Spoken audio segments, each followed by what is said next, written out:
Hello and welcome. I know many of you use these videos to help you fall asleep. So before we begin, be sure to like the video and subscribe to the channel. Also comment where you're from and at what time you're watching. Take a moment to get comfortable, relax, and let yourself unwind.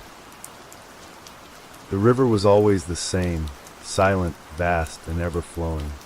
It stretched like a shadow beneath the pale moonlight, a ribbon of darkness with a chill that could seep into your bones.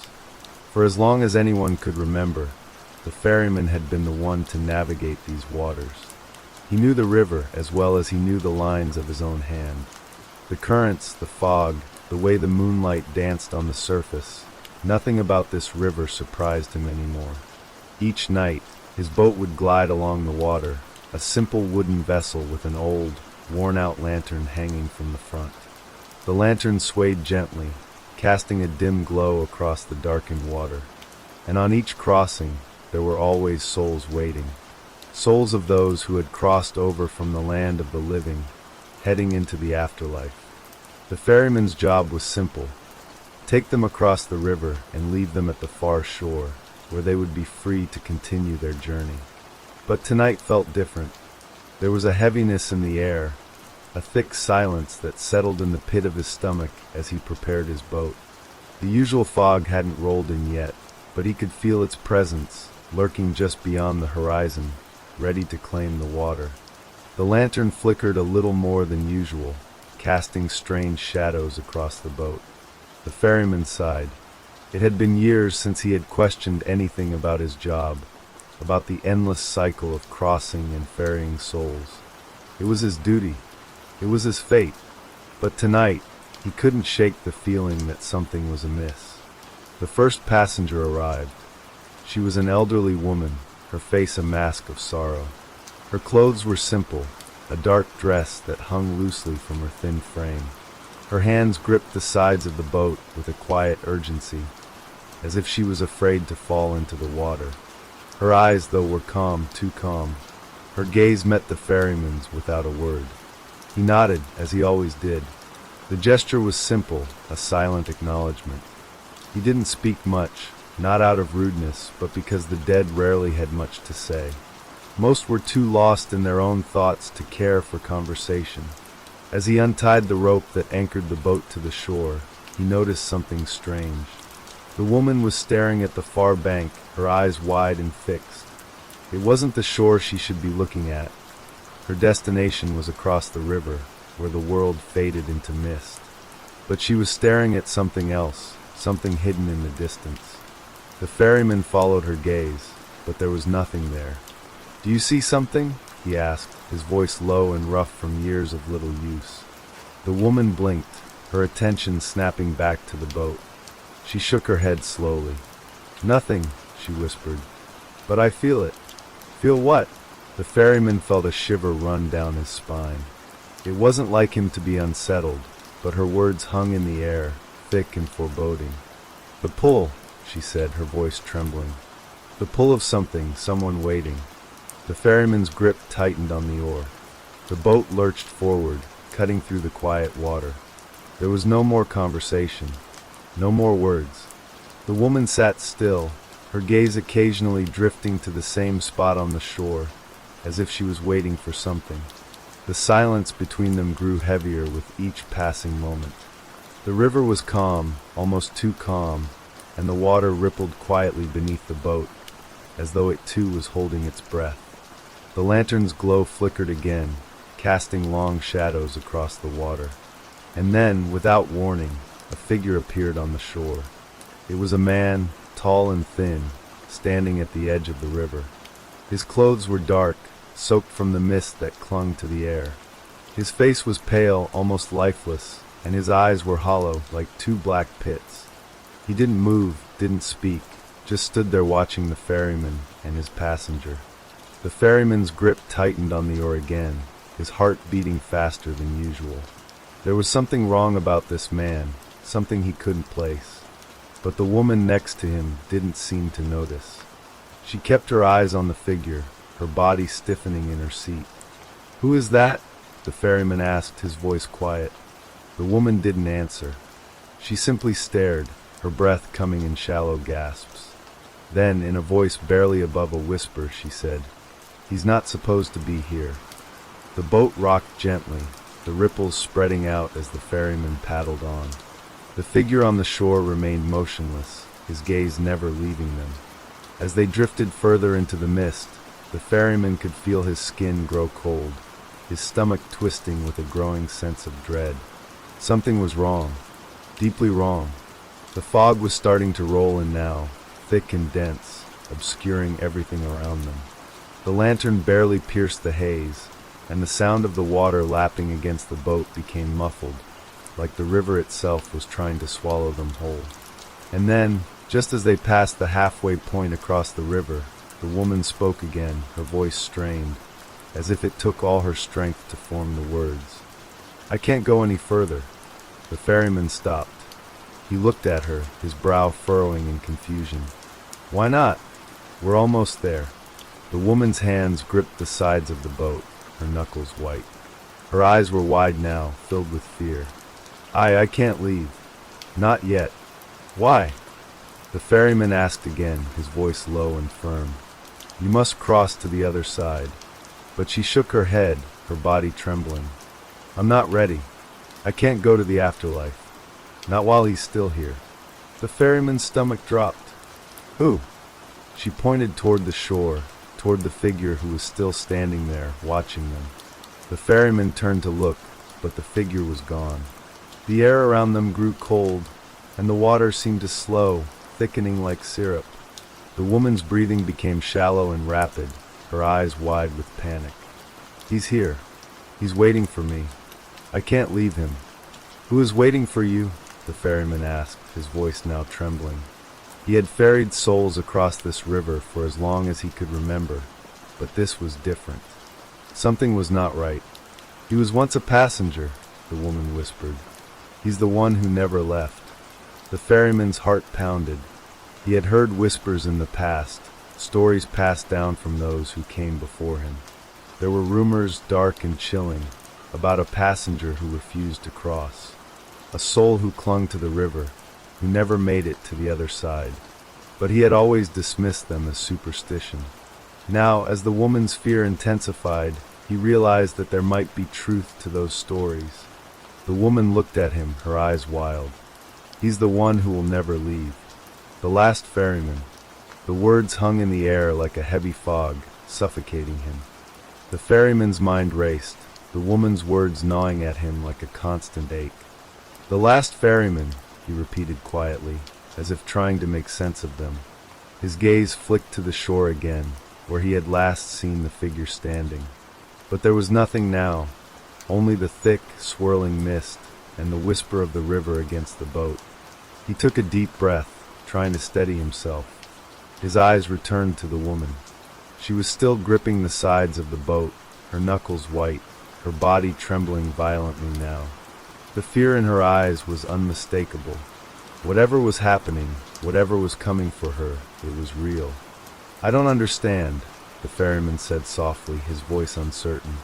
You need to cross. You must. There's no turning back." But the woman's lips quivered, and she shook her head. "You don't understand. You've never seen it. You've never felt it." She inhaled sharply, her chest rising and falling with frantic breaths. "He's the one who crossed. He's the one who never made it to the other side. And now he's here for me." The ferryman stood still, uncertain of what to do. The fog was growing thicker, the air colder. A sense of dread weighed heavily on his chest. He had been a ferryman for so long, carrying souls across this river with nothing more than a silent nod and a steady hand. He never questioned it. But tonight was different. And then, just as the thought crossed his mind, he saw it. A flicker in the distance. The faintest silhouette, standing at the far shore. The figure from earlier. The one he had seen, but didn't fully understand. The woman's voice trembled as she whispered, "There he is." The ferryman turned quickly, his heart leaping into his throat. The figure on the shore was unmistakable now, tall, thin, with dark, soaked clothing clinging to his body. He stood in the mist, unmoving, his hollow eyes fixed on the boat. "Who is he?" the ferryman asked, a strange chill creeping up his spine. The woman's answer was almost inaudible, but it sent a cold shiver through him. "The one who never left. The one who waits for the ferryman to take him across." The ferryman felt the blood drain from his face. "The one who never left?" he repeated. "What do you mean?" He's dead, isn't he?" The woman nodded slowly, her gaze never leaving the figure. "He was a passenger long ago, a man who couldn't let go. He tried to cross. He couldn't, and so he stayed. And now he's the one who takes the souls that never make it to the other side." The ferryman's mind reeled. The stories, the rumors. It was true. The last ferryman wasn't just a ghostly tale, he was real. And he had been waiting for someone just like the woman beside him, and waiting for him too. Suddenly the boat lurched. A violent ripple ran through the water, sending a shock of cold through the ferryman's veins. He gripped the oar tightly, trying to steady the boat, but it was no use. The currents were pulling harder now, dragging the boat further from the shore. The woman screamed, her voice high with terror. "He's pulling us in. We're not supposed to be here. We can't go back." The ferryman looked around, his eyes wide with panic. The fog was so thick now that he could barely see the tip of the boat's bow. But the water was moving faster. The waves were rising higher, pulling them deeper into the mist. A voice, cold and hollow, echoed across the water. "Take her to me, ferryman." It was him, the figure on the shore. His voice was distant, yet unmistakable, filled with an ancient, unnatural command. The ferryman's heart pounded in his chest. He had to do something. He had to stop this. But his hands wouldn't obey. They gripped the oar, but they felt heavy, like they were no longer his own. "Don't listen to him," the woman cried, her voice breaking. "Please, ferryman, you have to take me to the other side. Don't let him get me." But the ferryman couldn't move. He could only stare at the mist, at the shadowy figure, the last ferryman, waiting patiently at the edge of the shore. The boat was drifting closer to the bank now, drawn by the force of the unseen currents. The ferryman could feel it. Something unnatural was guiding them, pulling them towards that very shore. "You can't escape," the voice whispered again. It was all around them now, 1,000 voices speaking in unison, drowning out the sound of the water. "None of you can escape." The woman sobbed, her face twisted in terror. "No, please, don't let him." But it was too late. The boat scraped against the shore, and the ferryman's grip on the oar faltered. He looked down at his hands, at the gnarled fingers that felt strange to him now, as if they weren't his own. The woman, too, had stopped struggling. She was silent, staring at the shore with wide, empty eyes. And then, without a word, the figure stepped forward, moving towards them. His steps were slow, deliberate, as if he had all the time in the world. The ferryman opened his mouth to speak, but no sound came out.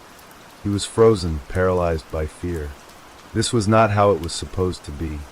The rules were simple: ferry the souls across, and that was all. But this was something else entirely. The figure reached the boat, his eyes cold and empty.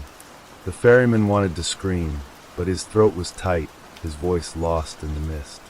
The woman, still trembling, looked at the ferryman one last time. "Please," she whispered, her voice barely a breath. "Please don't let him take me." But the ferryman was powerless.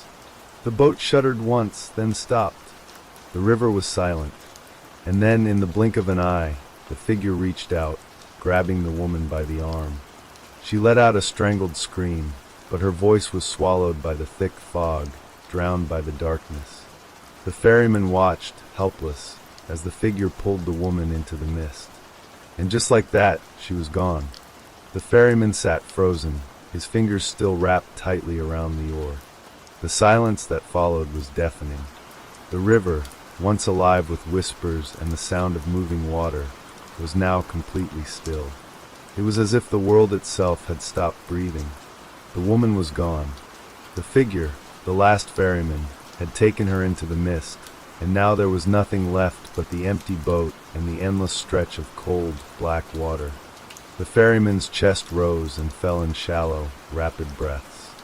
He felt lightheaded, disoriented, as if he had been pulled from one reality into another. His trembling hands loosened their grip on the oar, and it clattered softly against the side of the boat. He should leave. He should turn the boat and push away from the shore, pretend this never happened. But his body wouldn't move. His legs felt heavy, his arms weak, as if something unseen was holding him in place. And then he felt it, a shift in the air, a presence. Slowly, hesitantly, the ferryman turned his head back toward the shore. The figure was still there, but this time he was looking directly at him. A deep, sinking dread filled the ferryman's gut. He had spent his entire existence ferrying souls across this river, yet never once had he questioned who, or what, might be waiting on the other side. He had heard the rumors, the whispers among the dead, but he had never seen anything like this before. The figure stepped forward. The mist curled around his body, parting just enough to reveal more details. The soaked, tattered clothing clinging to his skeletal frame, the hollow sockets where his eyes should have been. And yet, despite the emptiness, the ferryman felt something watching him. Something intelligent, something ancient. "You," the figure said, his voice like a rasping breath, "are not supposed to be here." The ferryman swallowed hard, his throat dry. He had guided souls across this river for longer than he could remember, but never had he been addressed directly. Never had the dead spoken to him as though he were one of them. "I'm just the ferryman," he said, his voice barely above a whisper. "I take them across. That's all." The figure tilted his head, considering. Then he smiled, a slow, unnatural grin that stretched too wide across his face. "Not anymore." The ferryman felt his blood turn to ice. The boat lurched violently beneath him, as if something had grabbed hold of it from below. He stumbled, barely managing to keep his balance. A deep, resonant sound echoed across the river, a groaning, like the breath of something vast and unseen. Then, before he could react, the river moved. Not the way water should move. It pulled, like something living, like something hungry. The ferryman gripped the edge of the boat as the water dragged him toward the shore. He dug his heels in, bracing himself, but the force was too strong. The oar slipped from his grasp and disappeared beneath the surface. "No," he whispered, panic rising in his chest. "This isn't how it works. This isn't how it's supposed to happen." The figure on the shore remained motionless, watching, waiting. The mist swirled around him, moving in unnatural patterns, curling and stretching like grasping fingers. And then, the whispers began. They came from beneath the water, soft at first, indistinct, a chorus of voices overlapping, speaking in a language the ferryman couldn't understand. But the longer he listened, the clearer they became. The ferryman must cross. The ferryman must pay the toll. The ferryman must take his place. The ferryman shook his head violently. "No, no, I don't belong here. I ferry the dead. I am not one of them." The whispers did not stop. The water did not release him. And then the figure spoke again. "You were always one of them." A sharp, piercing pain shot through the ferryman's skull. He gasped, clutching his head as images flooded his mind, visions, memories that were not his own. Or were they? He saw himself, but not as he was now. He saw his hands, younger, gripping the sides of this very boat. But there was no mist, no darkness. The river had been clear, the sky open, and he had not been alone. A passenger, a man, a desperate man clutching his chest, gasping for air. The ferryman remembered he had been alive once. He had been a man with a name, a life, a purpose. He had been someone. And then he had crossed. But something had gone wrong. The river had not let him leave. The river had taken him, and he had become the ferryman. His breath came in ragged gasps as the realization clawed its way through his mind. His body trembled, his vision blurred. He looked up at the figure on the shore, And in that moment, he understood. The last ferryman had been waiting, waiting for him to remember, waiting for him to take his place. The water surged, rising up around the boat, pulling at his limbs. He thrashed against it, but it was no use. His time had come. His toll had been paid. And now, there would be a new ferryman. The last thing he saw before the river swallowed him whole was the figure on the shore, stepping forward into the boat, smiling, and then darkness. A silence so deep it swallowed thought itself. The ferryman did not know how long he remained in the abyss. Time had no meaning here. There was no up, no down, only the weightless void of the river's depths. He could feel it around him, pressing in from all sides, thick and suffocating like a living thing. It was not water, not entirely. It was something else, something ancient, something hungry. Then a voice, not spoken, not heard, but felt. "You have crossed." The ferryman gasped, his body convulsing as if waking from a dream. His eyes flew open, but there was nothing to see. Only endless blackness stretching in every direction.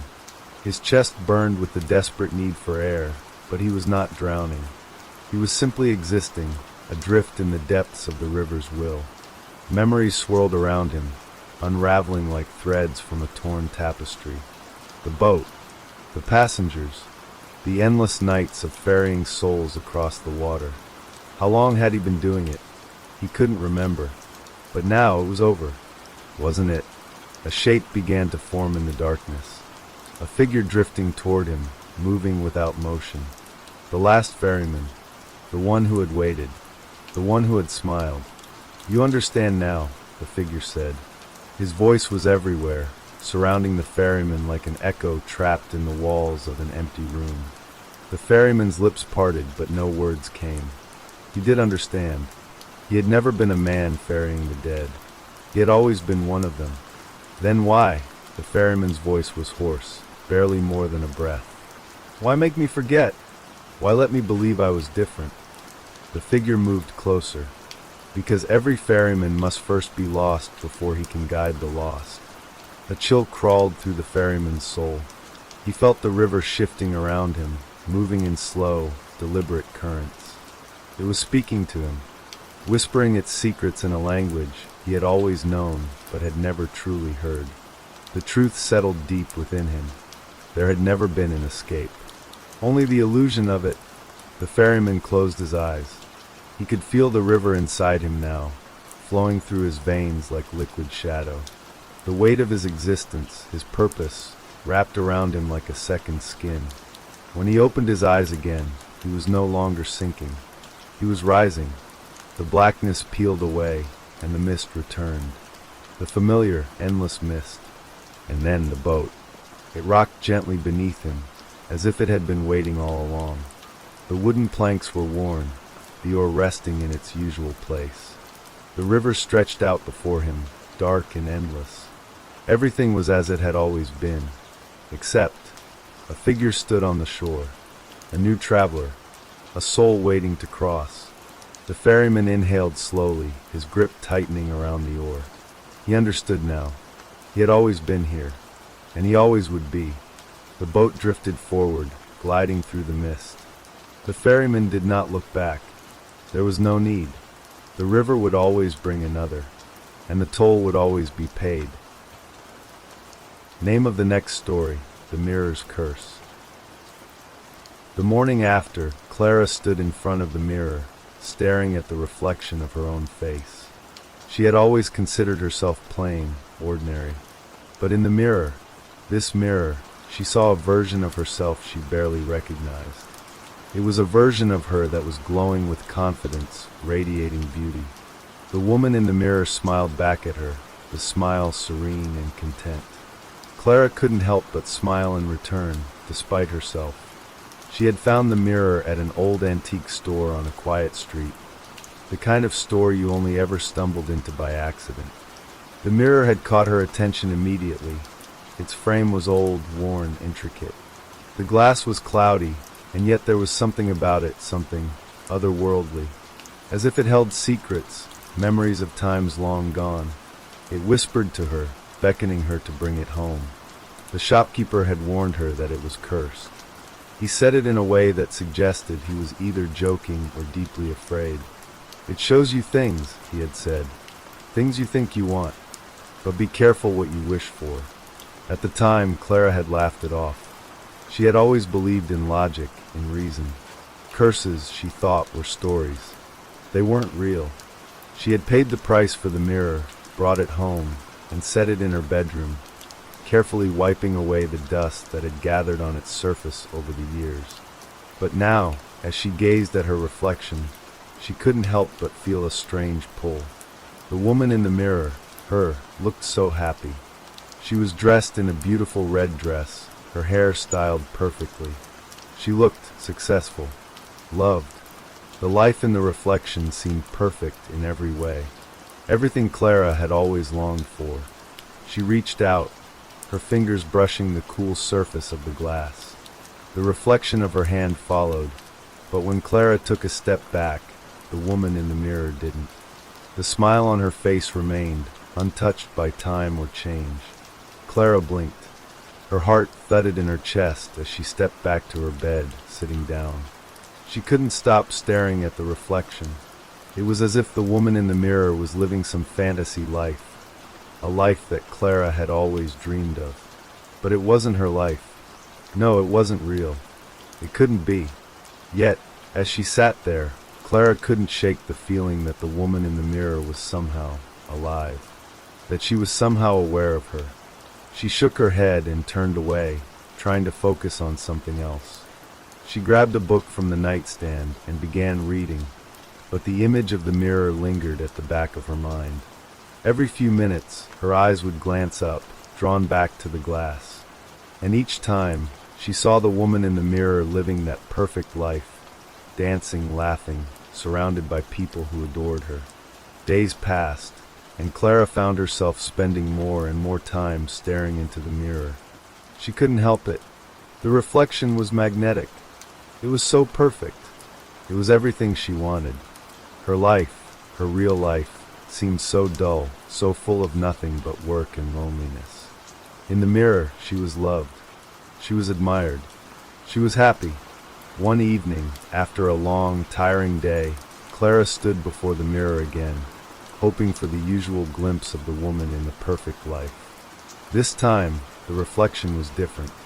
The woman in the mirror was no longer just smiling, she was talking. "Clara," the reflection said, her voice soft and inviting.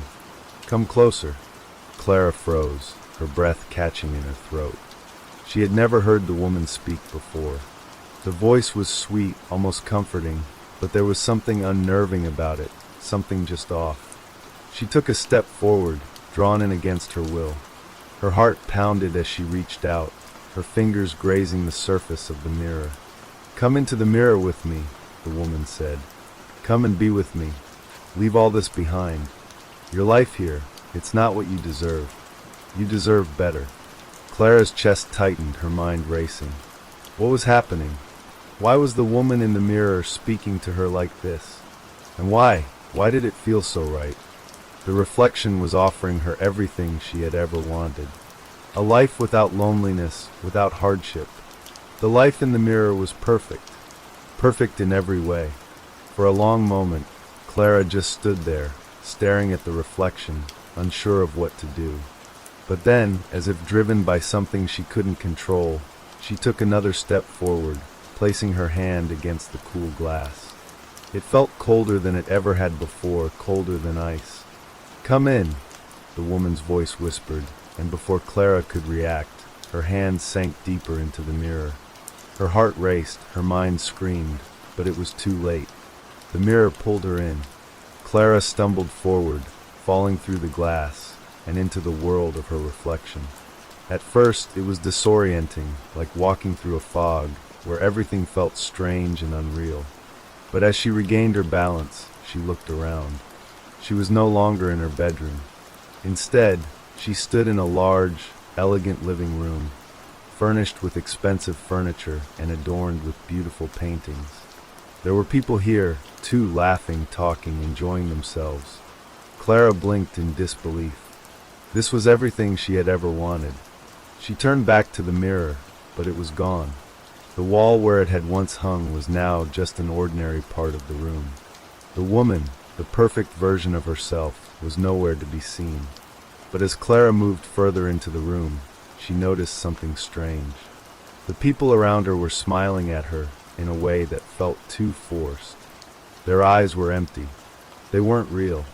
One of them, an older woman, stepped forward, her smile widening. "Clara, darling," she said, her voice overly sweet. "You look wonderful tonight. Just perfect." Clara smiled back, trying to ignore the unease that crept through her chest. "Thank you." But there was something in the woman's eyes that unsettled her. It was as if she wasn't looking at Clara at all. She was looking through her, like Clara didn't exist. And then Clara noticed the mirror again. This time, it wasn't hanging on the wall. It was in the corner of the room, standing tall and gleaming with an eerie light. Clara's heart skipped a beat as she stepped toward it, her footsteps soft on the plush carpet. She stood before it, gazing into the reflection. But this time, she saw something different. The woman in the mirror, her, was not smiling anymore. She was glaring at Clara with cold, empty eyes. Her face was contorted into a snarl, as if she were angry. Suddenly, Clara felt a chill run down her spine. The perfect life she had stepped into was no longer perfect. It was becoming twisted. She turned away from the mirror, her breath shallow. The people in the room were still watching her, their eyes lifeless. She didn't belong here. This wasn't her world. Then the voice returned. "You wanted this, Clara. You wanted everything I have." Clara froze, her body trembling. She turned back to the mirror, only to find that her reflection was no longer just watching. It was moving. The woman in the mirror was stepping forward, toward her. With a sudden, sharp movement, Clara turned and ran. The room seemed to stretch out before her, the walls bending and warping as she fled. Her heart hammered in her chest. She had to escape. She had to get out. But no matter how fast she ran, the mirror was always in front of her. It was following her, its reflection twisting into something darker, more sinister with every step. And behind her, she could hear the sound of footsteps, slow, deliberate, and cold. The woman in the mirror was coming. To take over. Clara's pulse thundered in her ears as she stumbled through the warped room. The walls twisted and groaned, stretching beyond their limits as though they were alive, chasing her. Each time she turned a corner, the mirror appeared in her path, its reflective surface mocking her desperate attempts to escape. The woman, her, was gaining on her, the reflection now growing taller, more menacing, as if the glass itself was trying to swallow Clara whole. "No!" Clara gasped, her breath ragged, her eyes darting from the mirror to the shadowy figures surrounding her. The people, those hollow-eyed, lifeless figures, had begun to move too, stepping toward her, slow and steady, their smiles wide but empty. "Clara," they murmured in unison, their voices sweet but hollow. "You wanted this, didn't you? You wanted perfection." Clara's stomach twisted into knots, nausea creeping up her throat. This wasn't real. None of it was real. She had never wanted a life like this twisted, this empty. She had wanted happiness, yes, but not at the cost of her soul. She turned another corner, her shoes slipping on the slick floor, her heart pounding louder in her chest. She had to find a way out. She had to. The reflection of her face appeared in the mirror again. This time, her image looked distorted, her features stretched and pulled into an exaggerated, grotesque grin. The woman in the mirror tilted her head, and for a brief moment, Clara saw a flicker of recognition, something human beneath the twisted features. But it was fleeting, vanishing almost as quickly as it had appeared. Clara's hand shot out, desperately slapping the mirror's edge. Her fingers curled into the cold surface, her breath coming in shallow gasps as she tried to pull herself away. "Let me out!" she screamed. But the mirror didn't budge. It felt like the glass had become a part of her, as though her very being was entwined with it. The reflection of herself in the mirror was laughing, cruel and mocking. her voice echoing in Clara's mind, a whisper that filled the space between her thoughts.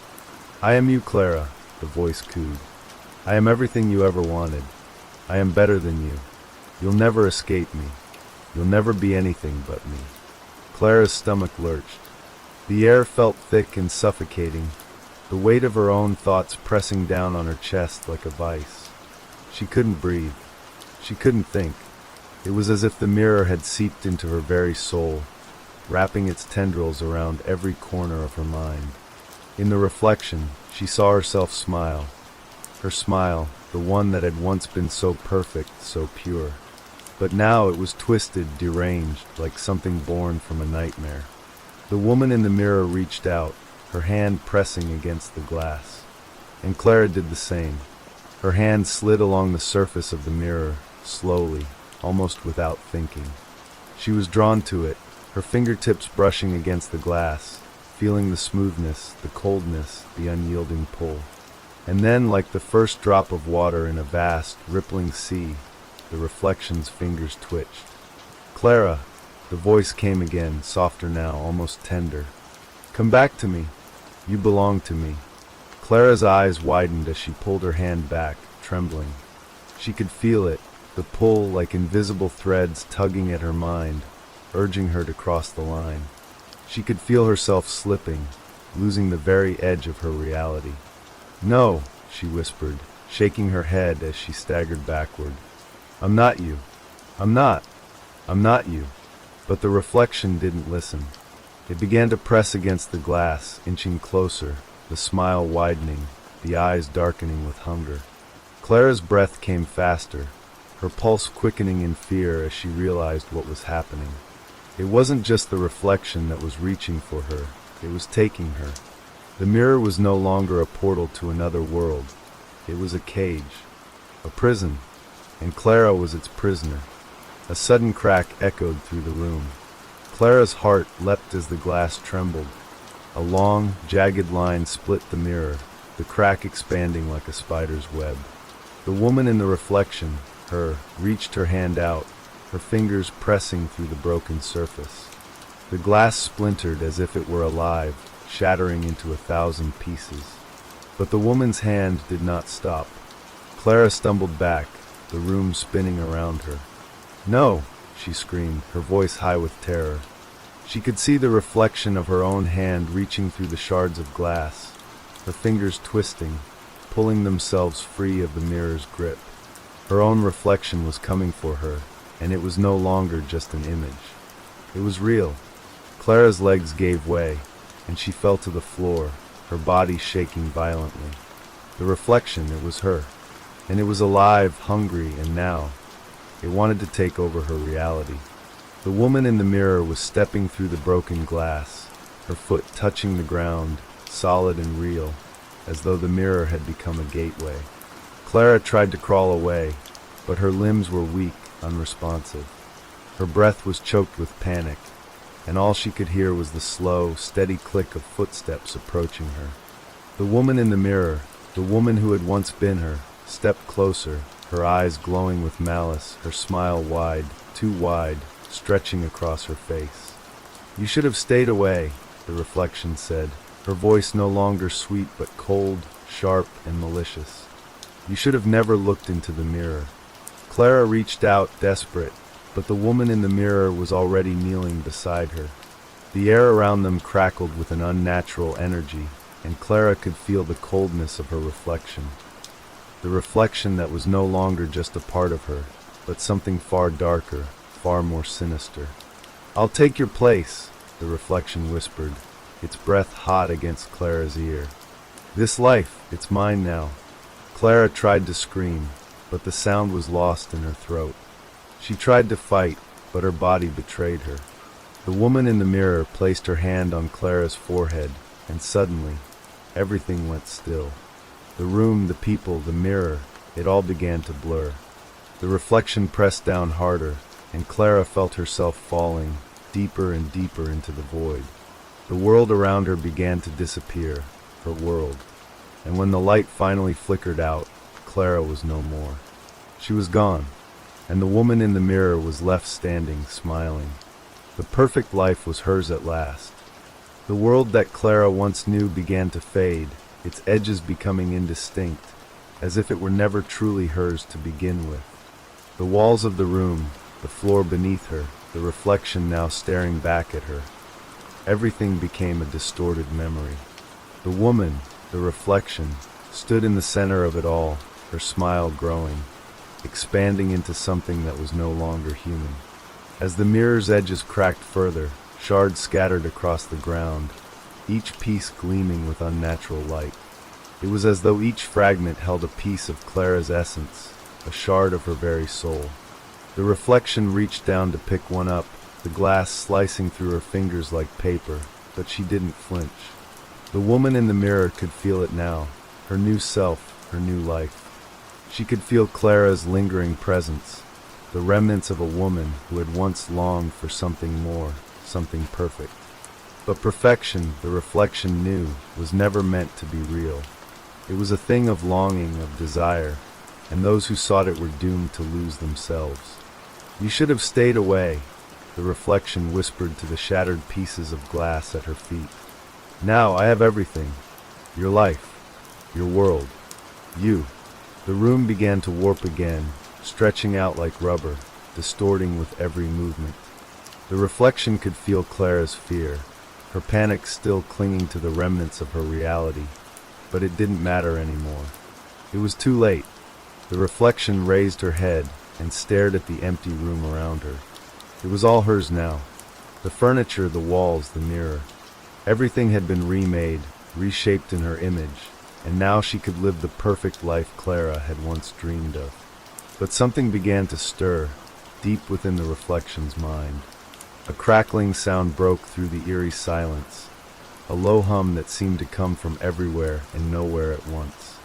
The reflection froze. A shiver ran down her spine as a voice whispered through the cracks in the glass. "You cannot escape." The reflection's eyes narrowed, a flicker of doubt seeping into her perfect smile. The voice seemed familiar, like a shadow she had tried to escape. It wasn't Clara's. It was something else, something older, something darker. "You think you've won," the voice continued, its tone cold and mocking. "But the mirror never gives up what it takes." The reflection looked down at the shards of glass scattered at her feet, the sharp edges catching the faint light. The voice echoed again, a hollow whisper that filled her mind, and for a brief moment, a sense of unease crept over her. "No, no," the reflection whispered, taking a step back. Her perfect life was hers, wasn't it? She was free. Free to live in a world where she was always perfect, always happy. But why then did she feel so empty? The crackling grew louder, as though the very fabric of the room itself was starting to tear apart. The reflection turned toward the mirror, which now pulsed with an otherworldly light, its surface rippling like water disturbed by a stone. "No!" the reflection screamed, her voice shaking with an unfamiliar fear. "This is mine. It's my life. I took it. It's mine." But the mirror did not respond to her cries. Instead, it began to pull at her, dragging her closer to the glass. The reflection tried to fight it, but it was like trying to resist a current that could not be fought. She stumbled forward, her fingers splayed out to grasp the edges of the mirror, but the pull was stronger than her. The glass shimmered, and for a brief moment, she saw a flicker of Clara's face in the reflection again. But it wasn't Clara as she had once seen her. This version of Clara was broken, fractured, her eyes wide with terror, her mouth agape in a silent scream. The woman in the mirror gasped, stepping back. "No, no," she cried. "You can't take me." But the glass had already begun to reclaim her. The reflection's features warped and twisted, her body stretching unnaturally, as though she were being consumed by the mirror itself. Her scream echoed in the empty room, a sound that seemed to pierce the very air, as her image slowly dissolved, her body melting into the glass. The reflection, her, was no longer herself. Her once perfect life, her perfect world, had crumbled around her. And now, the mirror was taking her back. The pieces of shattered glass began to lift from the floor, swirling like a storm, gathering together into a vortex.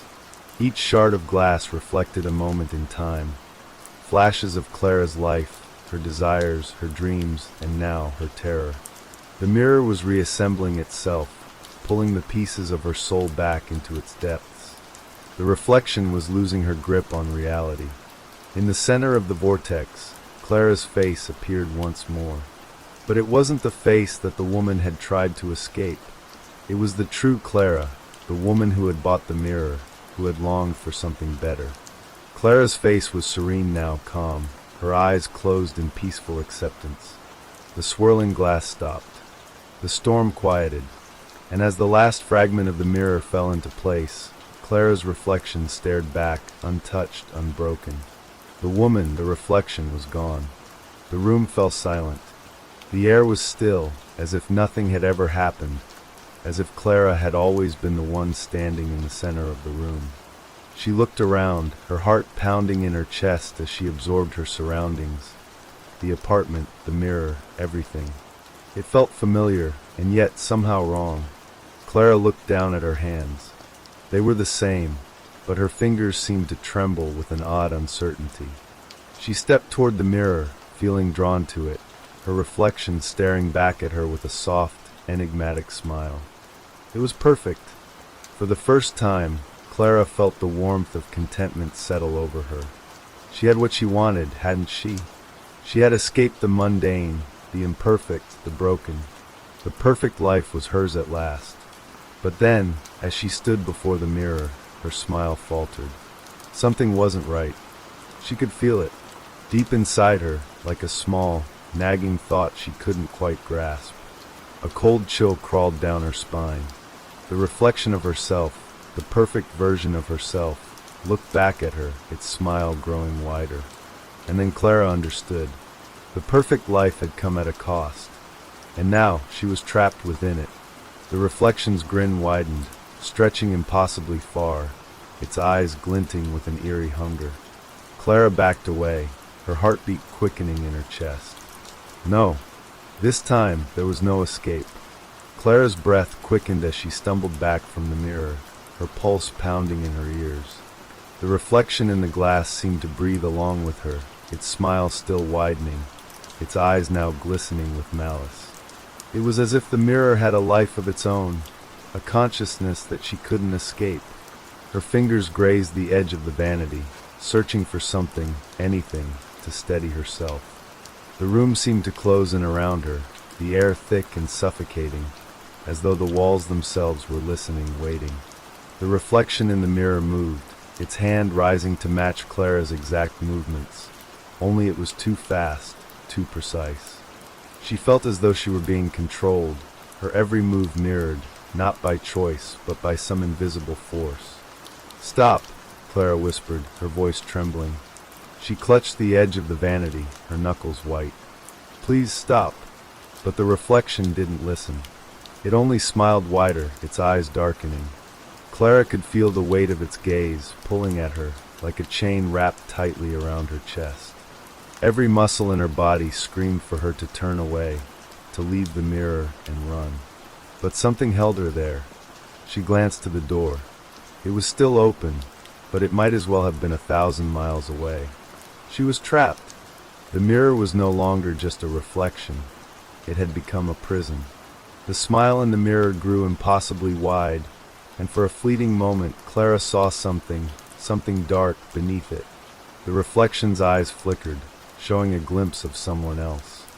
The figure was hazy, unfamiliar, but its presence felt like it had always been there, watching her from behind the glass. The image vanished as quickly as it appeared, but Clara felt its cold touch in her bones. She backed away again, bumping into the wall. "No," she whispered to herself, shaking her head. "This isn't real. It can't be real." But deep down, Clara knew. The truth was undeniable now. She wasn't the one in control anymore. She wasn't the one standing in front of the mirror. The reflection slowly reached up, its hand dragging across its own face. Clara's heart lurched as she watched the reflection's eyes narrow, the smile slowly curling into something far darker. "Leave me alone," Clara cried out, her voice cracking with panic. She had never been so terrified in her life, and for the first time, she realized how small and fragile she truly was. She had wanted perfection, desired it so badly that she had been willing to pay any price. And now, the price was being collected.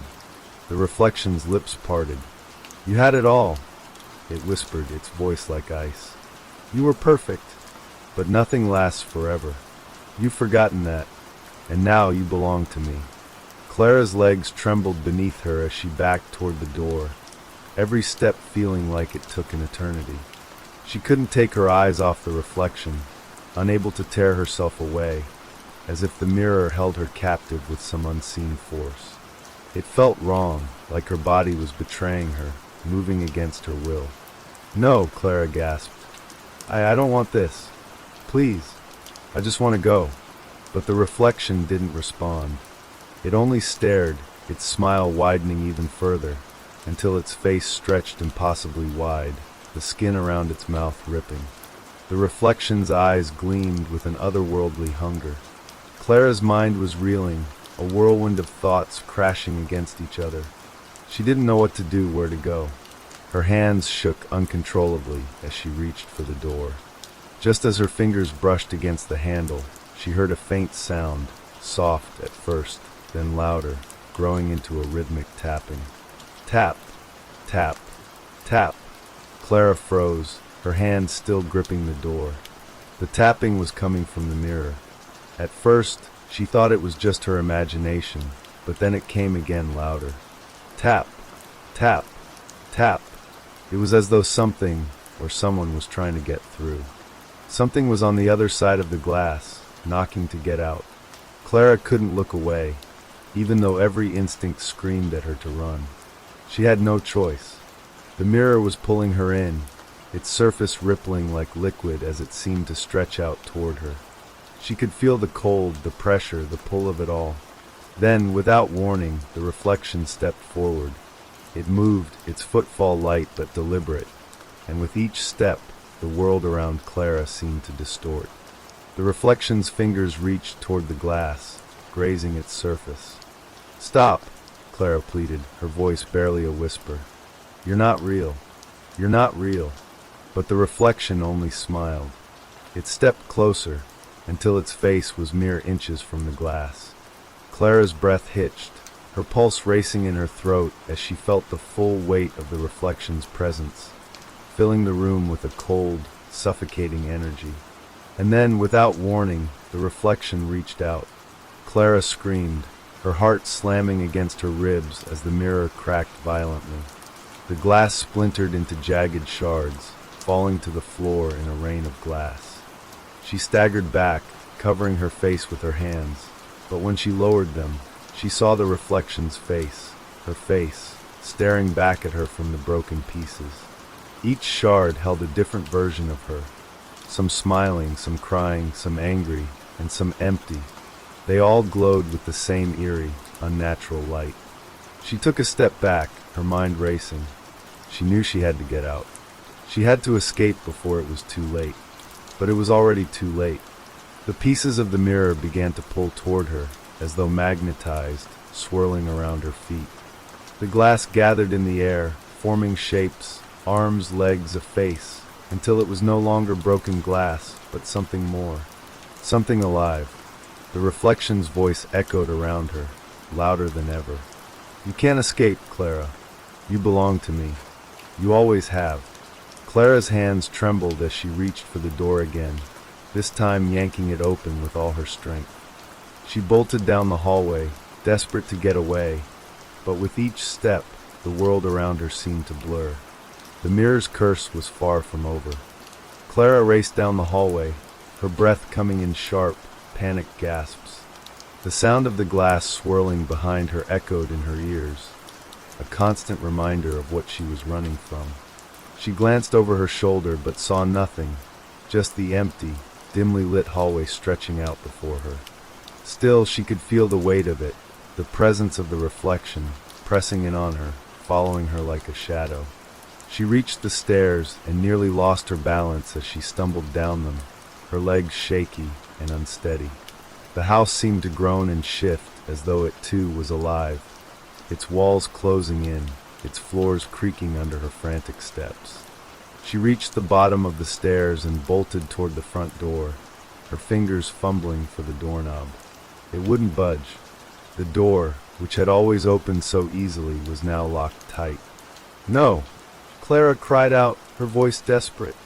Her heart thundered in her chest as she shoved her shoulder against the door, but it didn't give. Panic rose in her throat like bile. She was trapped. Her mind raced for any possible escape. There had to be another way out. She turned, scanning the room, her eyes landing on the old window at the far end. The glass was old, cracked in places, but it would be enough. She dashed toward it, hoping, praying that it would open. But when she reached the window, she froze. The reflection in the glass was there again, this time clearer than ever. Clara's own face stared back at her, but this time there was no smile. There was no warmth, no comfort in her reflection's eyes. Instead, they were cold, void of anything human. The reflection's lips parted, but this time it wasn't her voice. It was deeper, colder, more distorted. "You can't leave," the reflection whispered, its voice like ice. "You belong to me now." Clara stepped back, shaking her head, her hands trembling at her sides. She didn't know what to do. She couldn't escape.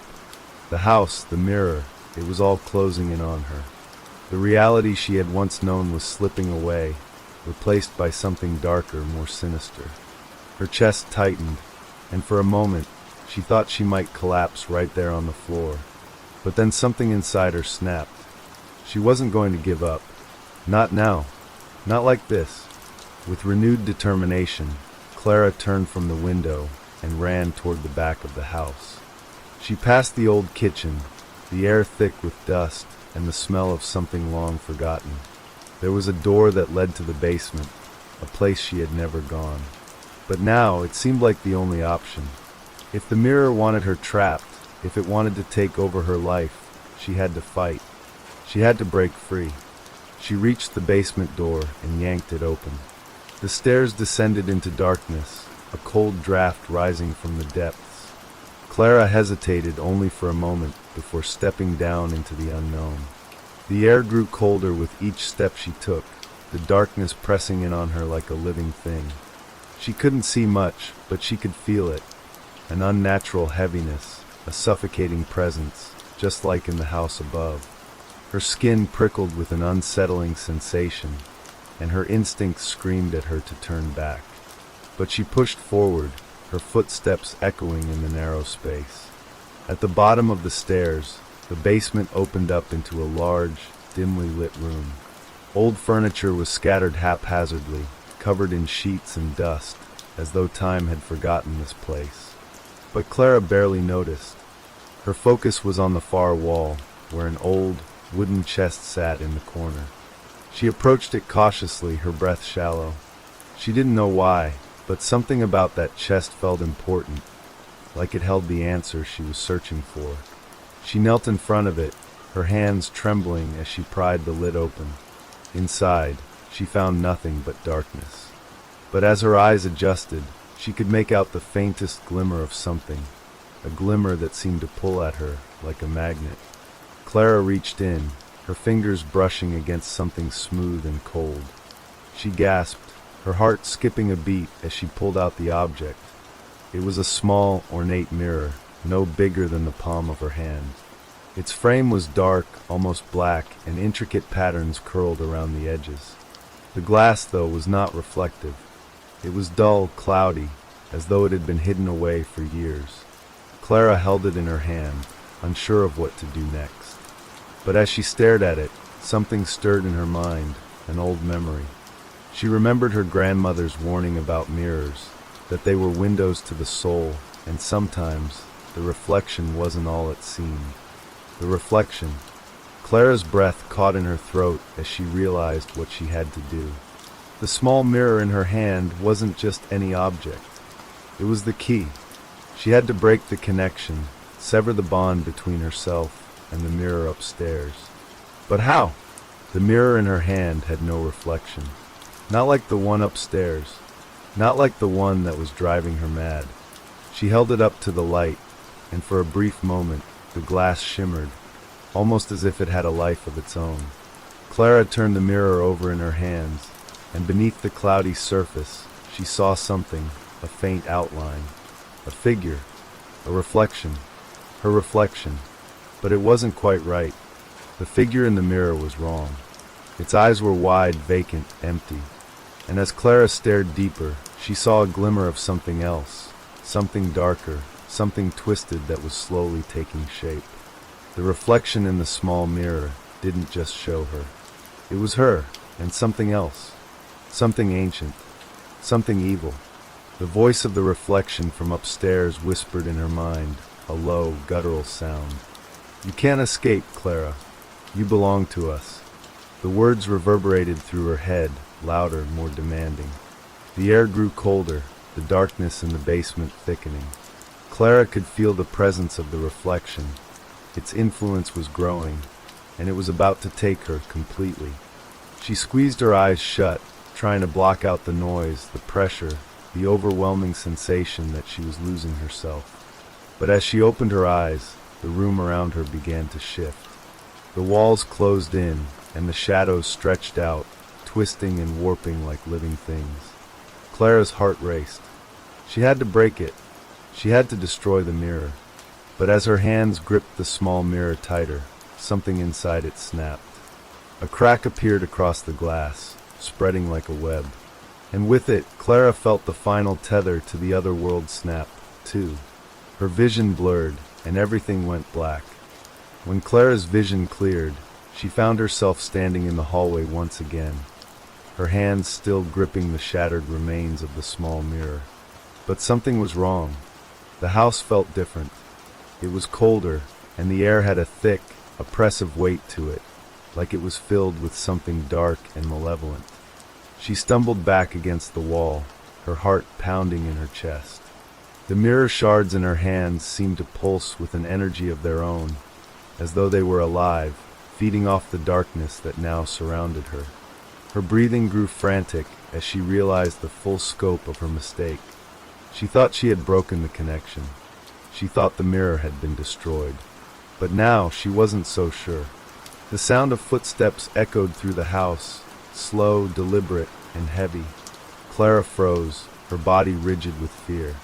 She knew those steps, the unmistakable echo of her own shoes tapping against the floor, but it wasn't her moving. It was the reflection, the one she had tried to escape. The footsteps grew louder, closer. Clara's throat tightened. She had to get out. There was no time to think, no time to process what was happening. The house was shifting around her, bending and twisting, as though it was reacting to the presence of the reflection. The reflection was real. It was alive. It was here. She ran down the hallway, her mind racing. She didn't know where she was going, just that she had to get away. But the house seemed to stretch on forever, like a maze that wouldn't let her escape. She could feel the presence behind her, drawing closer, like it was watching her every move. Her hands were shaking as she reached for the front door again. But this time, when she tried to open it, it wasn't locked. It was sealed. The door wouldn't budge, as if it were glued shut. She pounded on the door with both hands, her breath coming in ragged gasps. "Please," she screamed. "Let me out! Let me out!" But there was no response, only the heavy silence that surrounded her. The footsteps continued, each step coming closer, louder, more insistent. And then, from the darkness behind her, she heard it. A voice. Not her voice. Not the reflection's voice. But a voice that was darker, deeper, something far more sinister. "You can't leave. You belong to me." Clara spun around, her body trembling with terror. The reflection stood there, its cold, lifeless eyes fixed on her. But this time, it wasn't just a reflection. It was standing in the hallway just like she was. Its form was warped, distorted, like a grotesque mockery of her own appearance. Its lips curled into a cruel smile, one that didn't belong to her. "You shouldn't have broken the mirror," it said, its voice dripping with malice. Now you'll never be free. Clara stumbled backward, her mind racing. The reflection was no longer confined to the glass. It had crossed over. It had come to claim her. No! Clara screamed, her voice breaking. She tried to run, but the reflection reached out, its cold fingers brushing against her arm. The touch was like ice, sending a shock of panic through her. She gasped, her chest tightening as she pulled away. But the reflection didn't release her. Instead, it stepped forward, its smile widening. The air around her seemed to grow colder still, the shadows stretching longer, darker, as if they were coming to life. You were never supposed to see me, it whispered. You were never supposed to know what I truly am. Clara's heart pounded in her chest as she tried to push away from it. But the reflection's grip was like iron. Its fingers dug into her skin, sending waves of dread through her body. She could feel it, its power, seeping into her, taking hold of her very essence. And then, with a sickening lurch, she felt herself being pulled forward, drawn into the reflection's twisted black eyes. No, she cried out, but the words were swallowed by the cold, suffocating darkness that consumed her. The hallway around her began to fade, like a fog rolling in, blotting out everything. Her surroundings distorted, becoming a blur of shifting shadows and broken images. She was no longer in the house, no longer in the world she knew. She was trapped, caught in the reflection's realm, where reality no longer held any meaning. But she didn't stop fighting. Clara clutched the mirror fragments in her hands, her fingers digging into the shards of glass, her blood mixing with the darkness around her. She wouldn't let it take her. She wouldn't let the reflection win. With every ounce of strength she had left, Clara pulled herself free, her body jerking backward as she ripped away from the reflection's grasp. She fell to the ground, gasping for breath, her chest heaving. The mirror shards cut into her palms, but she barely felt it. All she could feel was the overwhelming sense of dread, the weight of the curse, closing in around her. But as she lay there on the cold floor, something shifted. The darkness around her seemed to recede, pulling back like a tide. The reflection, the thing, stayed behind, its form still silent. Clara didn't know how much time had passed, but she slowly rose to her feet, her body aching. She was back in the house, her house. The mirror had lost its power, or so she thought. The hallway was dim, and the door was still sealed tight. She didn't know how long she had been trapped, but she knew one thing. The reflection wasn't gone. It was still there, lurking, waiting for her to slip up. She could feel its eyes on her, its cold, hollow stare following her every move. It was inside her now, a part of her, and she would never be free. The silence in the house was thick, almost suffocating. Clara stood in the middle of the hallway, her mind still reeling from the horrors she had just witnessed. She was shaken, her body trembling from the intensity of her encounter with the reflection. But the worst part was the feeling that lingered. It wasn't gone. Every step she took felt like she was being watched, her every move scrutinized by eyes that weren't there, by a presence she couldn't escape. The reflection, or whatever it was now, had somehow attached itself to her. And as much as she tried to convince herself that it had been a figment of her imagination, deep down, she knew the truth. She could still hear its voice, faintly echoing in her mind. You were never supposed to see me. The words twisted in her head, like a constant whisper, reminding her of the darkness that had touched her soul. No matter how hard she tried to shake it off, she felt its grip on her, an invisible force pulling her into its world. Her hand still clutched the jagged mirror shards. The sharp edges dug into her skin, but she barely noticed the pain anymore. The glass had come to symbolize her torment, the only thing that had connected her to that cursed reflection. It had been shattered once, but the cracks in her mind were still there, still widening with every passing moment. Clara turned slowly, looking toward the living room. The old mirror, the one that had started it all, still stood against the wall. Its surface was cracked and marred, the once smooth glass now fractured into a chaotic web of lines. But it didn't matter. The reflection wasn't in the mirror anymore. It had taken root in the house, in her very being. The urge to look into the broken mirror again was overwhelming, but Clara fought it.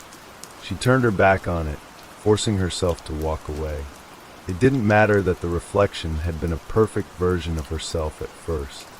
She had seen it, the truth behind the illusion. And now that she knew, there was no going back. The house felt colder than before, the temperature dropping with each passing minute. She felt her breath coming out in sharp, visible bursts, and her skin prickled with goosebumps. It was as if the air itself was thick with malice, suffocating her. Every step she took was a battle against the growing dread inside her. She didn't know what to do, where to go. She couldn't escape the feeling that the house itself was alive, watching her every move. Her thoughts were interrupted by a sudden, sharp sound. A creak. The floorboard in the hallway behind her shifted. Clara's heart skipped a beat as she froze in place, her body stiffening. She didn't dare turn around. She could hear the unmistakable sound of footsteps, slow and deliberate, the same as before. The sound was distant at first, but it grew louder, coming closer. Each step echoed in the silence, like the ticking of a clock counting down to something inevitable. No, not again. Please, not again. Clara's breath came faster, panic flooding her chest. She had to get out. She couldn't stay in this house anymore. It wasn't just the mirror anymore, it was everything. The reflection had taken hold of the house, and now it was coming for her. She ran toward the front door, her mind blank with fear, her feet pounding against the floor. She reached for the door handle, desperate to escape, but when her hand touched it, she realized it wasn't cold. It was burning hot. The door was no longer solid. It was like molten metal, too hot to touch, searing through her skin. Clara yelped in pain, jerking her hand away as her palm began to blister. The door was alive, and it wasn't going to let her go. The reflection had sealed her in. The house was its prison now. Her legs felt weak as she staggered back, crashing against the wall. Tears welled up in her eyes, blurring her vision as she sank to the floor. She didn't know what to do anymore. The mirror was broken, but it didn't matter. The reflection had already invaded every part of her life. Clara's eyes darted around the room, looking for anything at all that could help. The furniture seemed to warp and shift in her vision, like it was moving on its own, distorting into grotesque shapes. The shadows lengthened, stretching unnaturally across the walls. Then she saw it. At the far end of the hallway, a figure stood in the doorway, just outside the room, a shadowy silhouette with features she couldn't quite make out. It was too dark, too faint, but she knew who it was. She knew what it was. It was the reflection. She could hear its voice again, this time stronger, louder, echoing through the house. You can never leave. You're mine now. Clara's breath caught in her throat. She had to move. She had to get out, but her body wouldn't respond. She was paralyzed by the fear, by the knowledge that there was no escape from the curse that had claimed her. The reflection was inside her now, taking over every part of her being. She could feel it pushing against the walls of her mind, trying to break through, to force her to become it. With great effort, Clara pushed herself to her feet. Her legs trembled beneath her as she staggered toward the door once more, her body screaming with exhaustion. She reached for the handle again, this time gritting her teeth against the heat. The door melted under her touch, the metal giving way to her grasp as if it were no longer solid. The house itself seemed to be breathing, pulsing with dark energy. But just before she could push the door open, she heard something that made her blood run cold. A whisper, a voice just behind her, chilling and familiar. You think you can escape me? Clara spun around, her heart pounding as she faced the reflection, standing in the doorway. Its smile was wide, its eyes empty, filled with cold darkness. I'll never leave you, it said, its voice a cruel echo of her own. You're part of me now, and I'm part of you. Clara backed away, but it was too late. The reflection lunged forward, its cold hands reaching for her, dragging her back into the darkness. She couldn't scream. Her throat was tight, as if the very air was being choked out of her. The room spun, the walls closing in around her as she was pulled into the reflections world, the boundaries between reality and nightmare blurring. And as she disappeared into the dark abyss, the last thing she heard was its voice, ringing in her ears like a death knell. Welcome home. Clara awoke, but she wasn't sure where or when she was. It was as if time had become irrelevant, stretching and warping like the shadows that clung to the corners of her vision.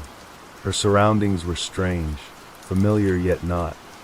She felt as if she had stepped into a world that was both her own and something else entirely. The air was thick, suffocating, like it was saturated with the very essence of the mirror, the thing that had brought her here. She was standing in her living room, but it was different.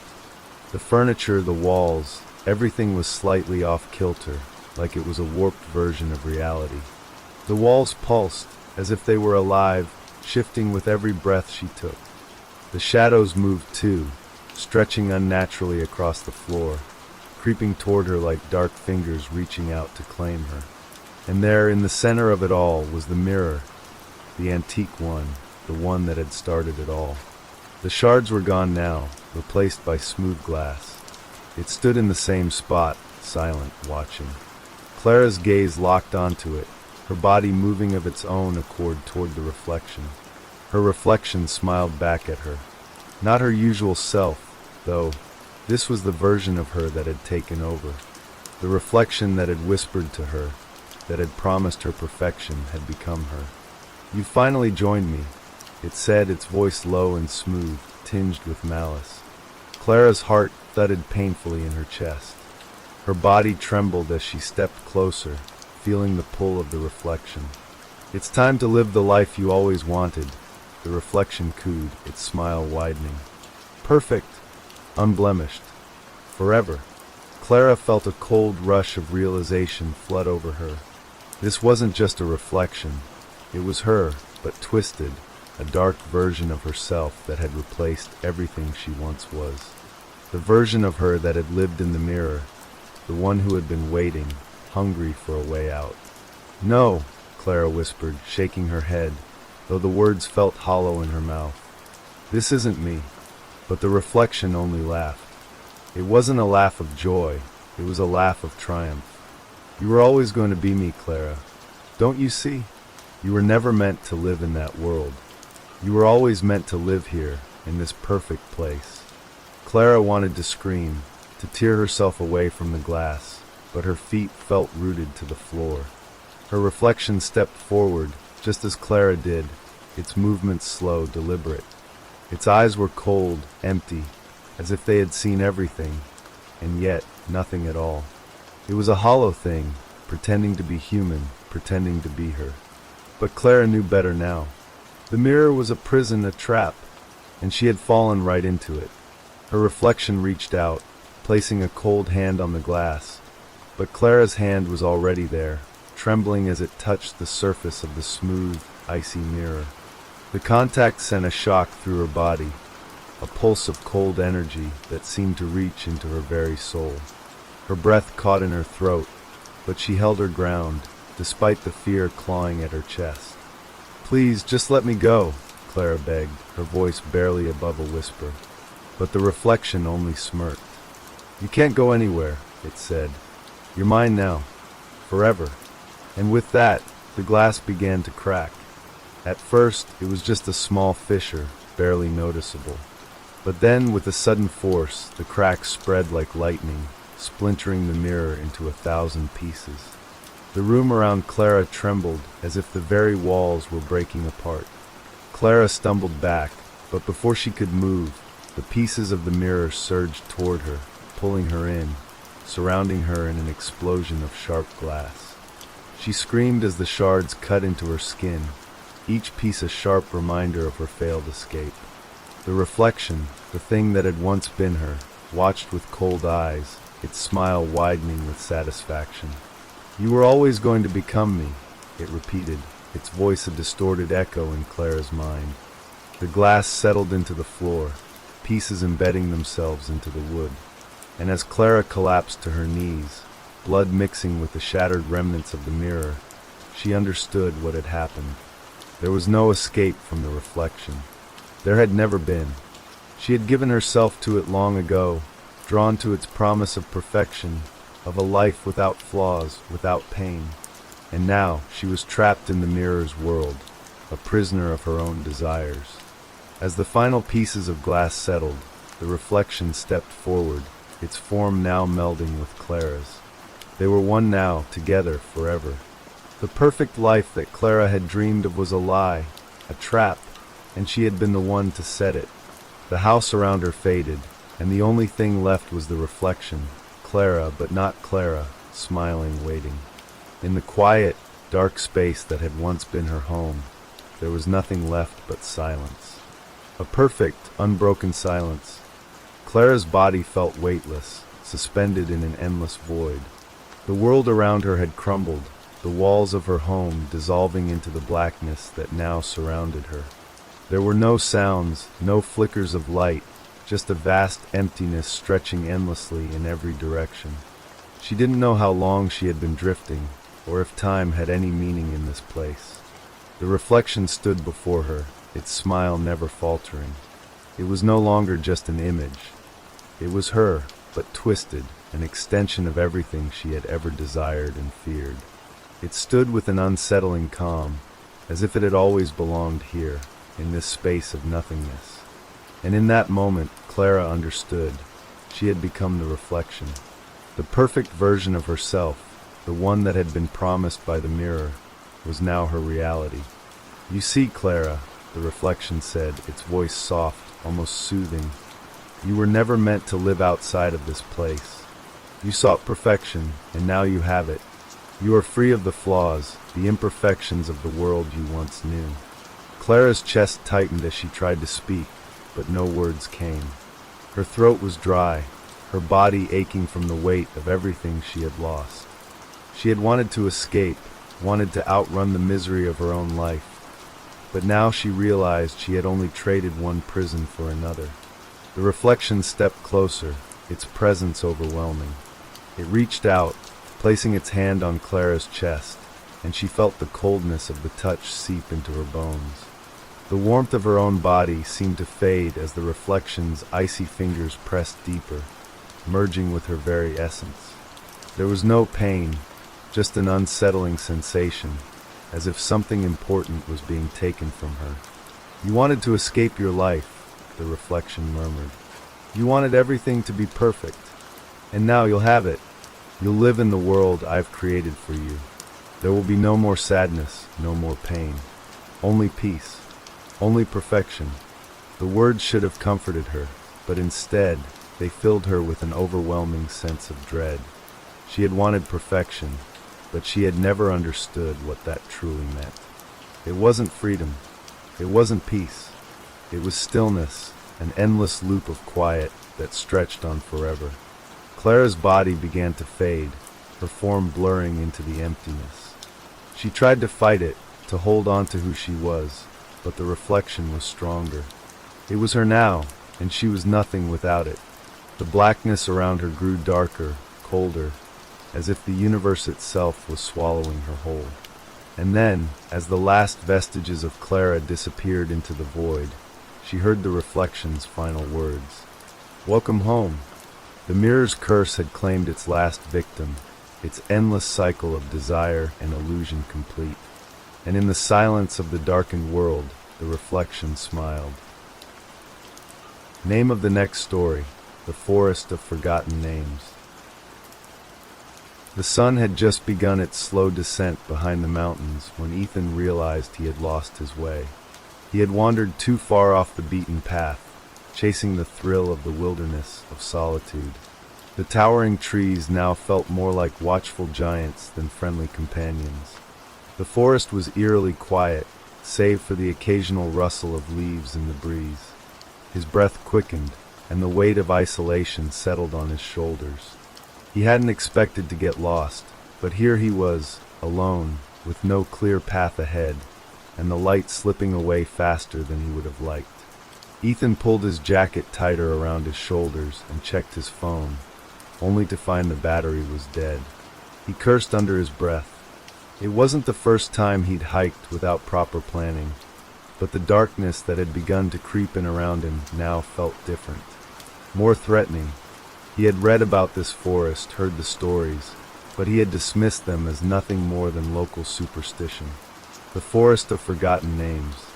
They said it was cursed, that those who wandered too deep never returned, their names forever erased from the world. Silly tales meant to keep tourists away. But as he stood there, alone in the growing dusk, the forest suddenly felt alive.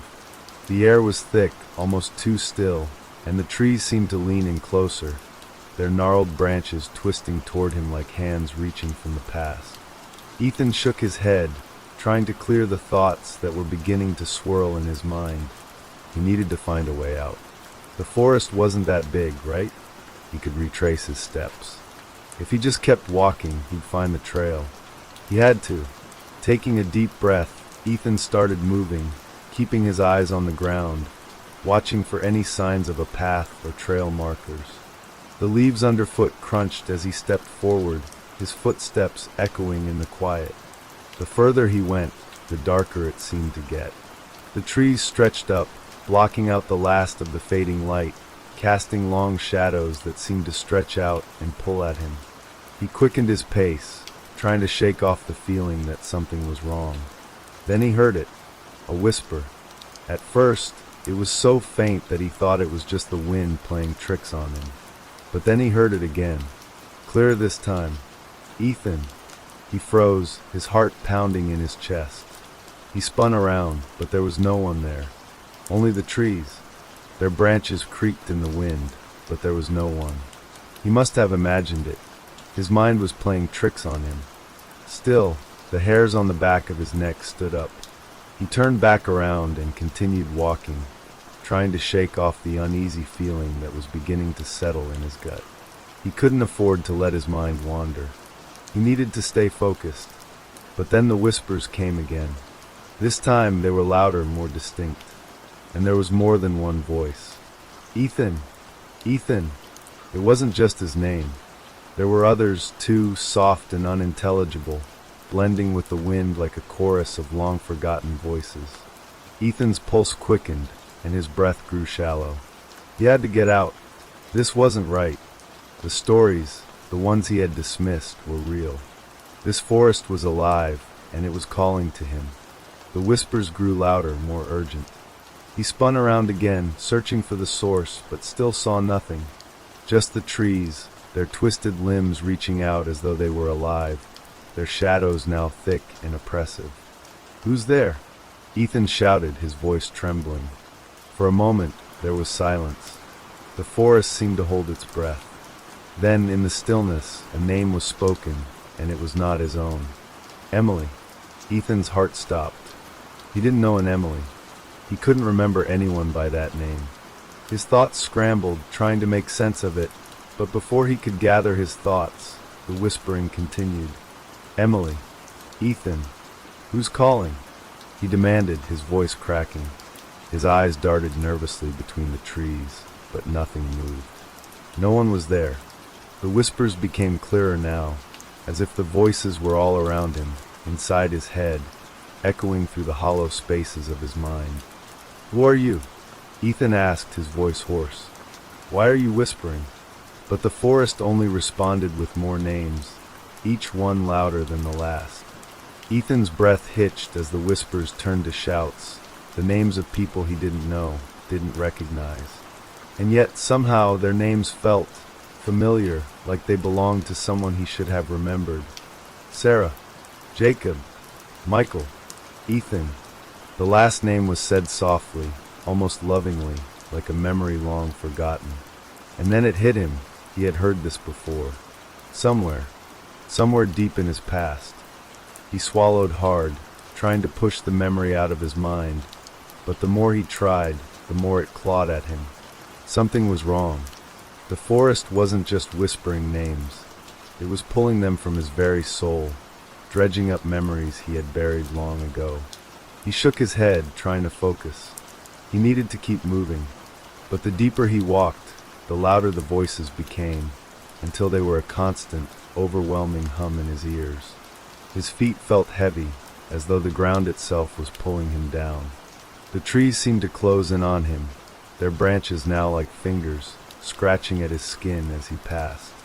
Then in the distance he saw something, a figure, a shadow moving between the trees. He froze, unsure if it was real, but the shape was too solid to be a trick of the light. His heart raced as he stepped closer, the voices growing louder, more insistent. "Ethan, come closer." It was a woman's voice, familiar, soft, and almost inviting. "Who's there?"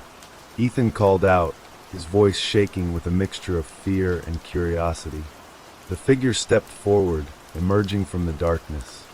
She was tall, her silhouette framed by the moonlight, her features hidden beneath a cloak of shadow. And then she spoke again. "Come closer, Ethan. You've been lost for so long. Let me show you the way." Ethan's breath caught in his throat. There was something in her voice, something that pulled at him, something he couldn't resist. "Let me help you," she said, stepping closer. Her face remained hidden, but her presence was overwhelming. Ethan took a hesitant step forward, his eyes locked on her figure as if he had no choice but to follow. Then, just as he was about to speak again, the forest shifted. The whispering voices stopped. The wind died. The silence was deafening. And that's when he saw it, the forest floor blanketed in names. Names carved into the earth, into the trees, etched in faded letters that seemed to pulse with life. There were hundreds, thousands of them, names that belonged to those who had vanished in these woods, their souls now lost to the whispering winds. His own name was there, Ethan. The realization hit him like a cold wave. The whispers, the voices, the figure, all of it had been leading him here, leading him to his own demise. The woman in the shadows stepped forward, her face now clear in the moonlight. And Ethan saw it, her eyes, hollow and empty, like the void itself.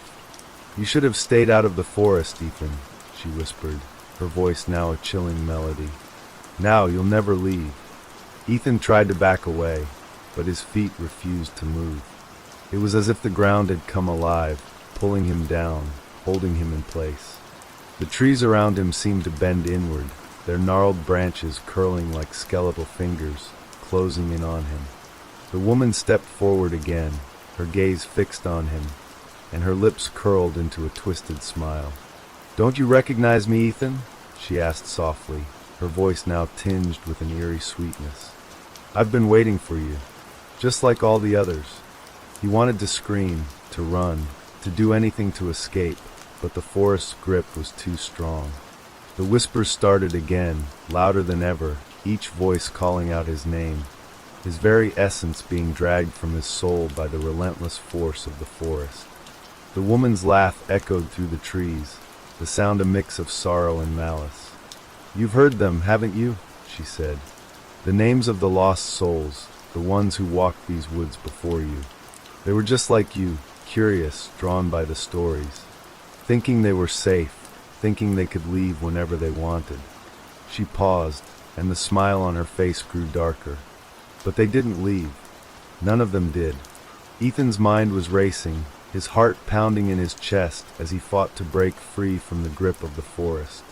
He had heard the stories, but he had never believed them.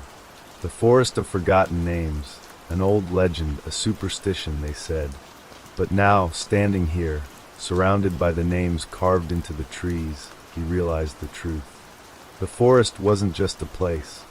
It was a prison, a dark and endless loop that ensnared those who dared to enter. "Why me?" Ethan whispered, his voice cracking with desperation. "What do you want from me?" The woman's smile faded, and for a brief moment, her eyes softened with something that could almost be mistaken for pity. "You're not the first to get lost, Ethan, and you won't be the last. But there's something different about you. You've wandered too far. You've heard the whispers, haven't you? The names calling to you. Your name is already here, carved into the earth, into the trees. You're part of this now." Ethan struggled against the invisible force that held him in place, his breath coming in short gasps. "I don't belong here. I just got lost. This is all a mistake. The woman stepped closer, her cold fingers brushing his arm, sending a chill through his body. It's no mistake. You were meant to find this place, Ethan. The forest calls to those who are destined to stay. Your name is already here, and now you are one of us. Ethan could feel the presence of the names surrounding him, the weight of their histories pressing down on him. Each name carved into the bark of the trees seemed to pulse, as though alive, as though each soul was reaching out to claim him. The shadows deepened around him, and the ground seemed to breathe beneath his feet. His body was frozen, but his mind raced. "I won't stay here," he whispered, his voice trembling. "I won't become like them." The woman's laugh was soft, like the rustle of dry leaves. "Oh, but you already have. You've been here too long. Your soul is already fading, lost to the forest. The names are calling to you. Your name is calling to you." And as if to prove her point, the trees began to shift. The names etched into the bark seemed to blur, then rearrange themselves, like a list of people passing through a fading memory. Ethan's name was no longer just a whisper. It was a voice deep and hollow, echoing in the still air. Ethan. The voice was everywhere. It surrounded him, calling out, pulling at him, until it became the only thing he could hear. His mind was spinning, the words swirling like a storm. He tried to move, to run, but the forest held him fast. His feet wouldn't budge, and he felt his body grow heavy, as though the forest itself was sinking him into the earth. "You'll never leave," the woman whispered, her face now inches from his. "You belong to the forest now, just like the others." Ethan's pulse raced. He could feel the weight of the names pressing in on him. Every whisper, every voice, seemed to tear at the fabric of his being. He could no longer tell where the forest ended and he began. His body was still, his mind swirling with memories and names. Memories that weren't his, voices that didn't belong to him, yet they were all inside him now, part of him. "No," he gasped, the word barely escaping his lips. "I won't be forgotten." The woman smiled again, a slow, cruel grin that stretched across her face. "It's too late for that. The forest never forgets. The names are always here, and now yours is one of them." Ethan's vision blurred as the forest around him darkened. The trees seemed to close in, the shadows swallowing the last of the light. He felt his body slipping away, his breath growing shallow, his heart heavy with the weight of the names surrounding him. The woman's face was the last thing he saw, her eyes filled with endless sorrow. "Goodbye, Ethan," she whispered softly, her voice a cold caress. "You're one of us now, forgotten." And then there was nothing. The forest fell silent once more, the only sound the soft rustling of leaves in the wind. The trees, ancient and wise, stood tall, their branches twisting toward the sky as the names whispered softly through the night. In the distance, the sound of footsteps echoed, and a new name was whispered among the trees. A new soul had entered the forest, destined to join the others, lost, forgotten, and never to return. The moon hung low in the sky, casting a faint, eerie glow across the forest. The whispering had stopped, but it was only a brief silence, a lull before the next voice would be heard. The trees stood like sentinels, each one holding the memories of the lost, the forgotten. And now, the name that had once belonged to Ethan was just another echo, blending with the others that had come before it. Far off in the distance, the faint sound of footsteps reached the edges of the trees. A new wanderer had arrived, unknowingly following the path that Ethan had walked, blind to the warning signs, unaware of the trap that awaited. The forest, old and hungry, would claim another, and so the cycle continued. But if one listened carefully, on nights when the wind was still, they could hear the names being whispered, carried through the forest on the breeze. They were not just random names. They were the names of those who had walked too far, who had ventured into the heart of the forest and never returned. Those who, like Ethan, had believed they could leave, only to realize too late that they were already lost, already part of the forest's eternal embrace. The names whispered through the trees, not in anger, but in a quiet, relentless rhythm. The forest had no need for revenge. It was patient. It waited, and when it claimed a soul, it kept that soul tucked away in the folds of the forest's memory, a part of the eternal darkness. And now, Ethan's name would join the others, slipping from memory, forgotten by the world that once knew it. Only the trees would remember. Only the whispering wind would carry it, a soft reminder of the price of curiosity. Somewhere, deep within the forest, the new wanderer continued their path, blissfully unaware of what awaited them. They might have heard the names. They might have felt the hairs on the back of their neck rise as the wind whispered their own name, just as it had whispered Ethan's. But they would not know the truth until it was too late, until the forest had claimed them as its own. And when they too were lost to the trees, their name would join the chorus, a whisper on the wind, forever and always. The forest of forgotten names had claimed another, but the forest never stops. It waits for the next and the next. Forever, the whispering continues. The night stretched on, thick and impenetrable, as the forest, ancient and uncaring, pulsed with an unseen life of its own. The trees seemed to grow darker, their twisted branches reaching toward each other like gnarled fingers in a ritualistic dance. The wind, soft but insistent, continued to hum with the voices of those who had wandered too far, their names lingering in the air like faint echoes of a forgotten melody. With every passing hour, the forest grew quieter, as if it were savoring its moment of stillness. But even in the silence, there was an undeniable tension, an invisible weight pressing down on the land. It was as if the very earth itself was holding its breath, waiting for something, waiting for the next to stumble upon its threshold. Somewhere deep within the trees, the new wanderer walked on, their footfalls slow and measured, unaware of the shifting shadows around them. They were like the others who had come before, naive and eager, searching for something, anything, to make sense of their lives. They were driven by curiosity or perhaps something darker, but they would soon learn that this forest held no answers, only traps. As they pressed on, their senses began to blur. The moonlight, once their guide, now seemed to fade, leaving only the dim light of the stars to illuminate their path. The trees loomed overhead, their shadows stretching long across the ground, distorting the landscape with every step. The air grew thicker, colder. The whispers, once faint, grew louder, weaving through the branches, curling around the wanderers' ears like serpents.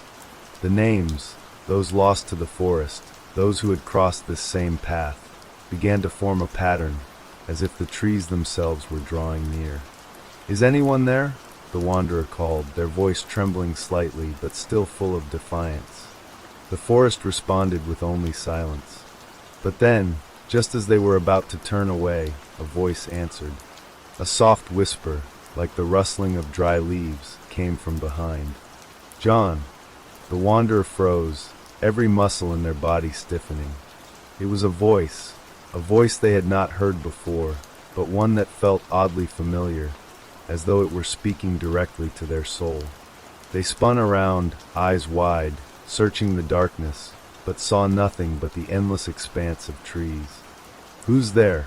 they called, their voice louder now, tinged with fear. The whisper came again, closer this time, almost as though it were right behind them. "John, come closer." The wanderer's heart raced, their breath coming in shallow gasps. The voice was haunting, both luring and warning, and it filled the air around them, thick and suffocating. The name! John! How did the forest know their name? They shook their head, trying to clear the confusion clouding their mind. "No," they muttered under their breath. "No, this isn't real. This is just a bad dream." But the name persisted. It echoed in their mind, filling the empty spaces where their thoughts had been, drowning out everything else. "John!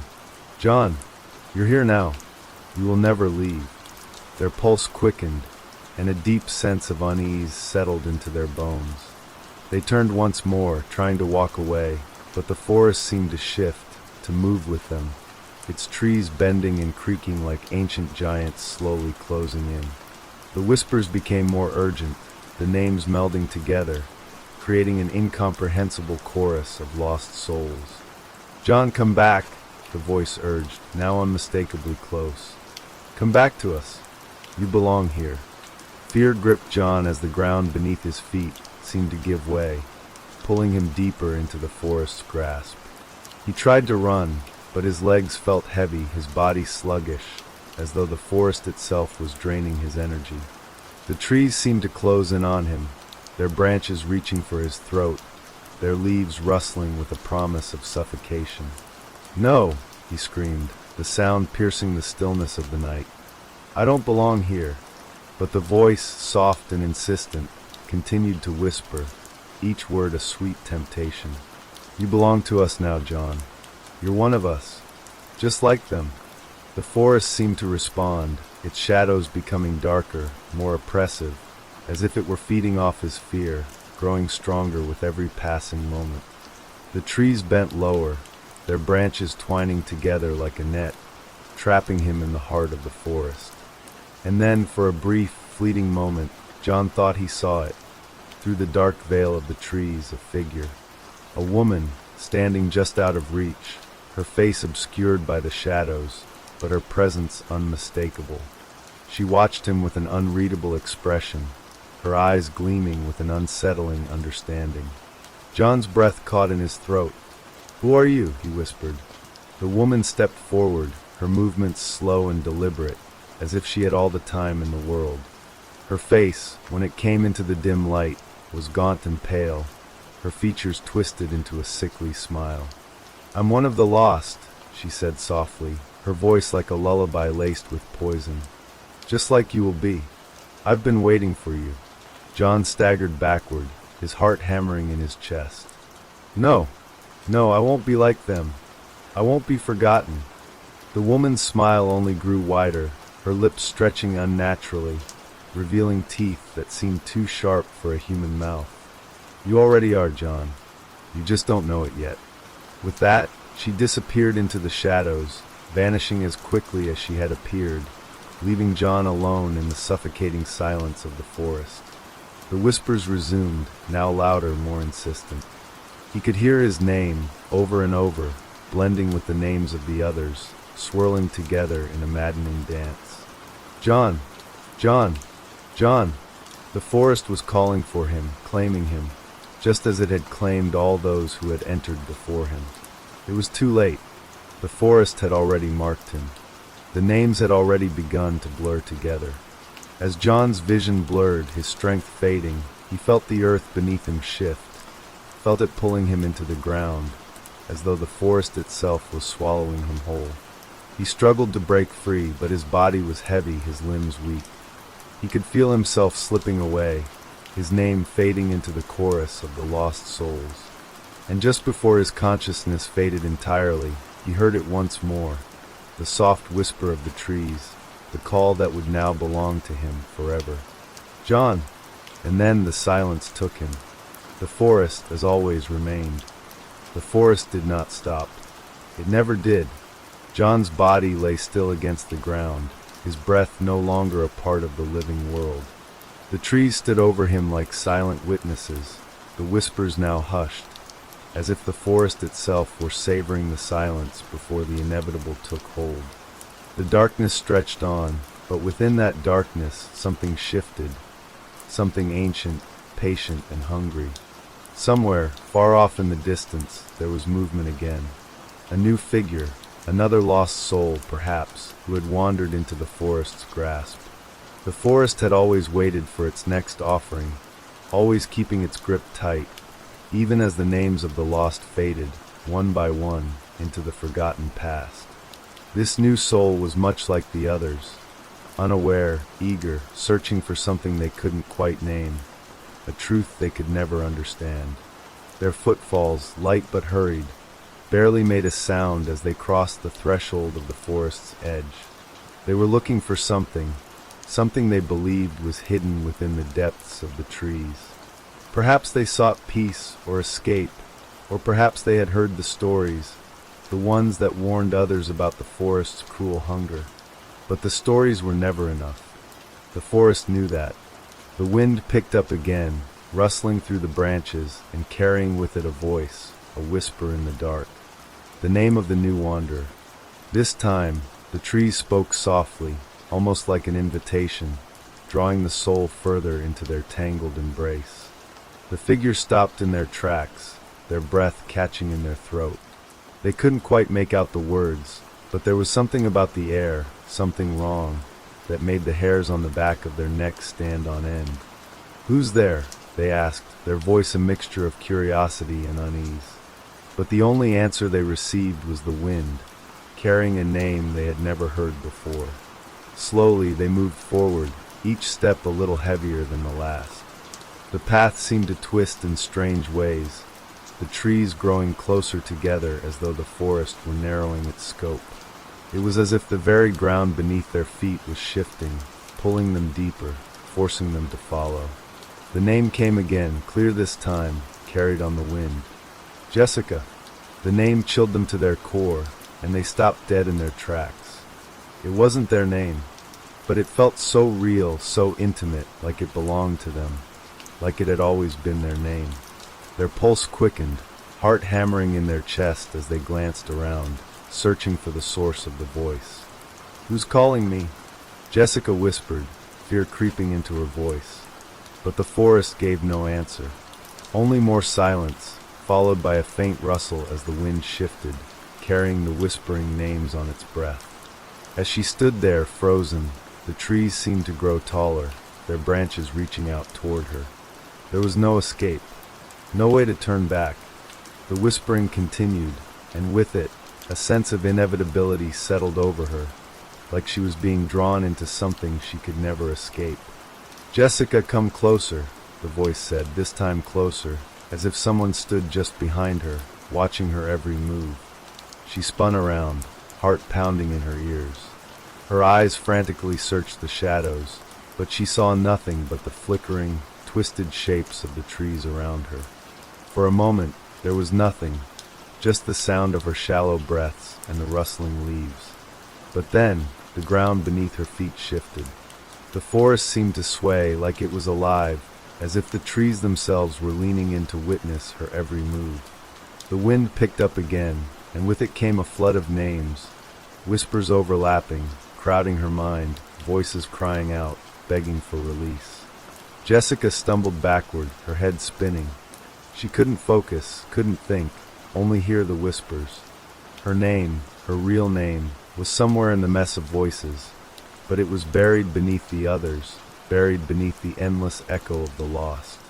The trees creaked, their branches bending under some unseen weight, and Jessica's breath caught in her throat as she noticed it. Something in the distance, standing between the shadows. A figure. At first, it seemed like a trick of the light, some dark shape moving in the corner of her vision. But then it grew clearer, a silhouette of a woman standing still, staring at her. She was tall, unnaturally so, her features hidden beneath a veil of darkness. The woman's presence was overwhelming, a weight on Jessica's chest, making it harder to breathe. Who are you?" Jessica stammered, her voice barely audible. She didn't expect an answer, but the figure didn't speak. Instead, it moved slowly, deliberately toward her. With every step, the forest seemed to quiet, as though the trees themselves were holding their breath. The woman's movements were slow, deliberate, her hands outstretched as if reaching for something that only she could touch. Her face remained hidden, but there was a sense of recognition in the way she moved, as if Jessica had always known her, always been meant to meet her here. The woman's hand reached out toward Jessica, and she took a step back, instinctively, her heart racing. "No," Jessica whispered. "Stay away." But the woman's hand came closer, closer still, until it was mere inches from Jessica's face. Then, with a sudden, sharp motion, the veil of darkness lifted. Jessica gasped, her breath catching in her throat as she stared into the face of the woman before her. It was her own face, the same eyes, the same features, the same expression, twisted into something unrecognizable. "You are lost," the woman said, her voice a dark reflection of Jessica's own. "And now you are one of us." And just like that, Jessica felt herself slipping, her body growing cold, her vision blurring. The forest's whispers became louder, deafening, until they drowned out everything else. The names, the lost, the forgotten, they all merged together, and in that moment, Jessica understood. She was part of them now, a name whispered on the wind, and the forest would never forget her. The air around Jessica thickened, her body no longer her own. Her hands trembled as they reached out, as if they were no longer under her command. The whispering voices were all around her now, louder than before, each one calling out in agony, each one yearning to be heard, to be remembered. She wanted to scream, to fight, to tear herself away from whatever this was, but the woman's face, her own face, kept her frozen, staring back at her, impossibly still, impossibly calm. You're me?" Jessica whispered, her voice weak, hoarse. The words barely made it past her lips, but the woman, her reflection, nodded slowly, her lips curling into a smile that was both soothing and terrifying. "We are the same," the woman said softly, her voice like silk.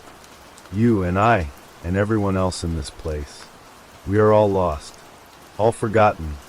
Jessica's chest tightened as her body began to tremble more violently.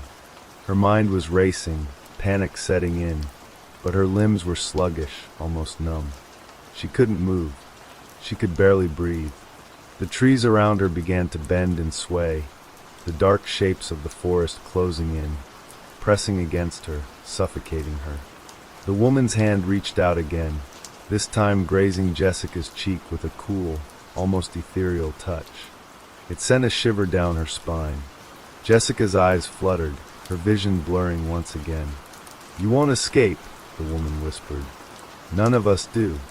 With that, the woman's face shifted, contorting into something darker, something unfamiliar, but Jessica could still feel the deep, undeniable connection. The names, the whispers, they were her names now too. She was no longer herself. She was one of the lost. The forest seemed to pulse, the trees breathing in time with the whispers. And then Jessica realized, the names were hers, her reflection was her own, but this place, this cursed forest, had claimed them all. There was no escaping the woods, no escaping the curse that tied them all together, their fates sealed, their names whispered into eternity. She opened her mouth to speak, to cry for help, but all that came out was a soft, empty sound, like a name lost to time. It was no longer her voice, it was the voice of the forest. The woman, her reflection, smiled again, as if satisfied with the transformation. And then, as the wind shifted once more, a new name joined the chorus. Jessica's name, but it was different now, twisted, disembodied, forever etched into the sound of the trees. Her form began to flicker, her features distorting as the forest claimed her, swallowed her whole. She was no longer Jessica. She was no longer a person. She was the forest's voice, the echo of lost souls calling out for eternity. As the shadows deepened, Jessica's body dissolved into the very earth, becoming part of the whispers, a name lost to the wind.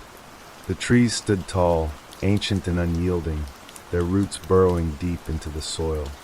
And in the distance, the wind carried on, carrying the names of the forgotten.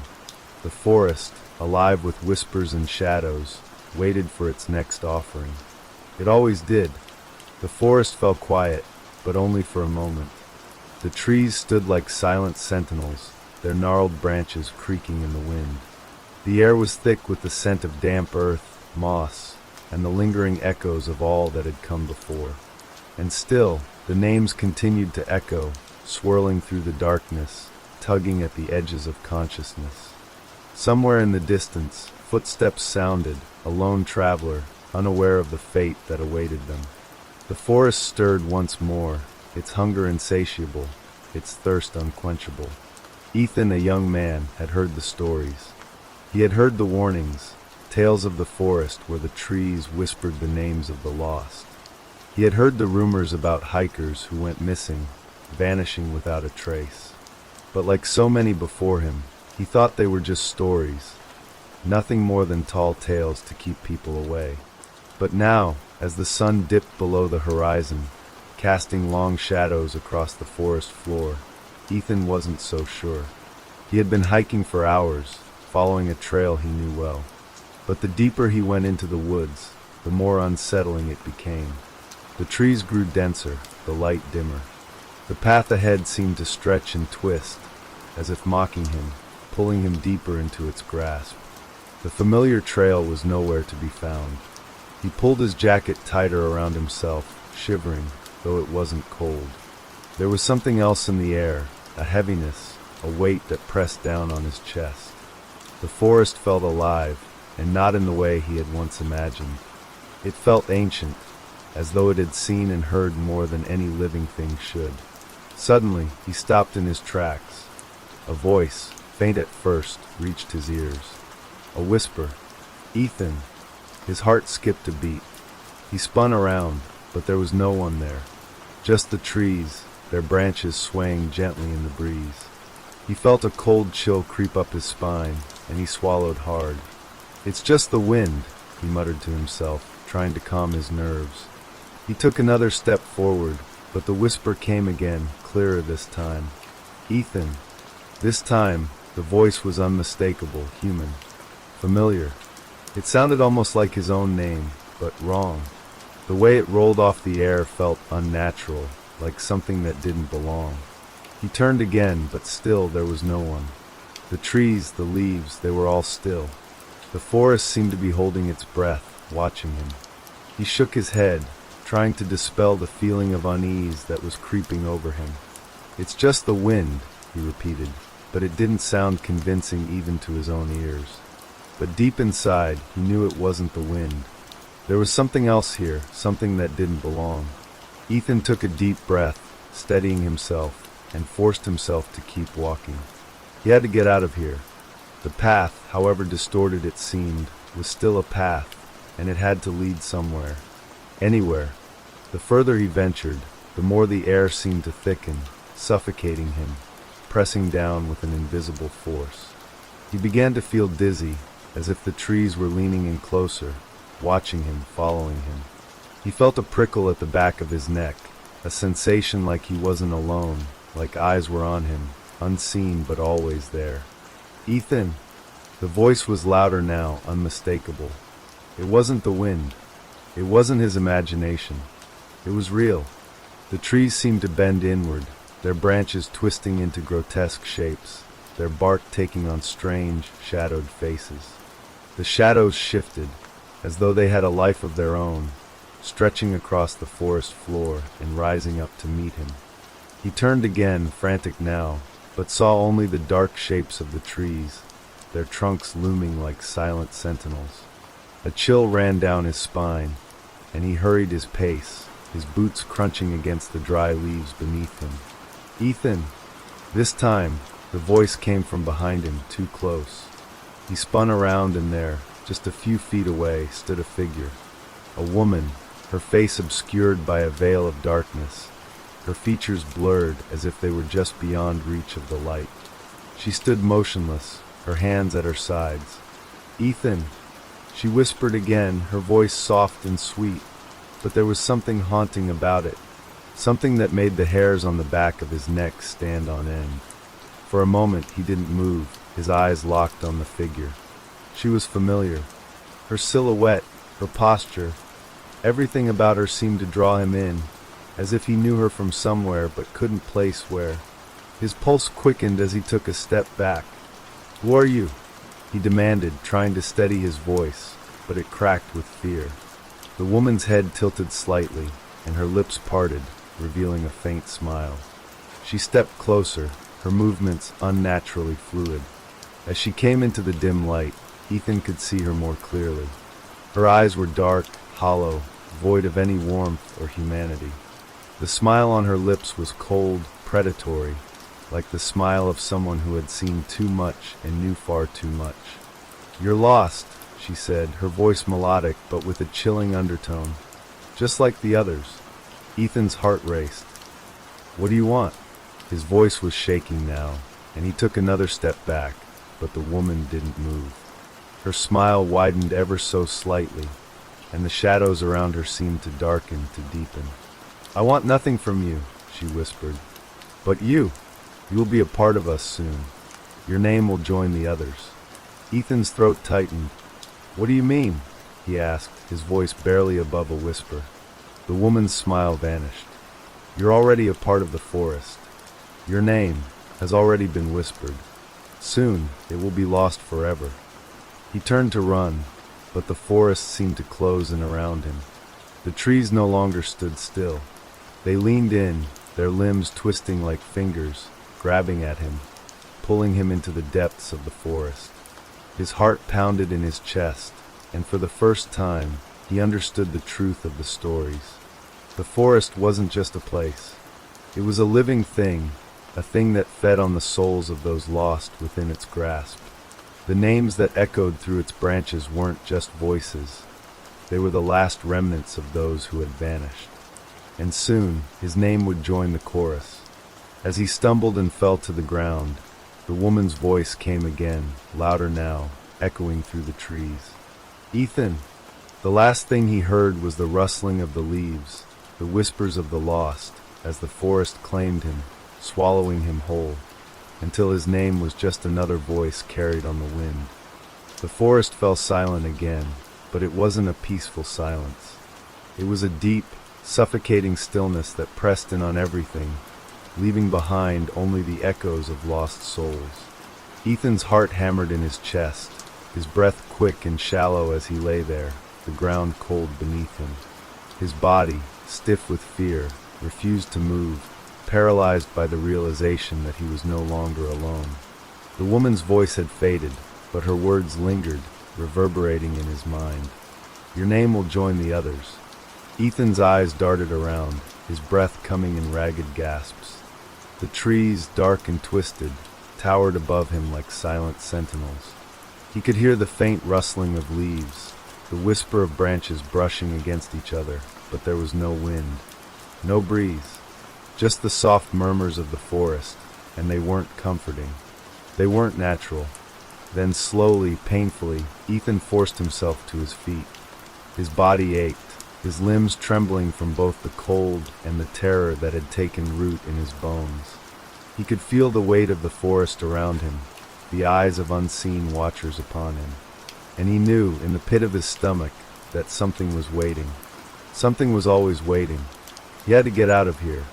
The words the woman had spoken haunted him as he stumbled forward, his steps uncertain, the ground beneath him shifting as though the earth itself was conspiring to keep him here.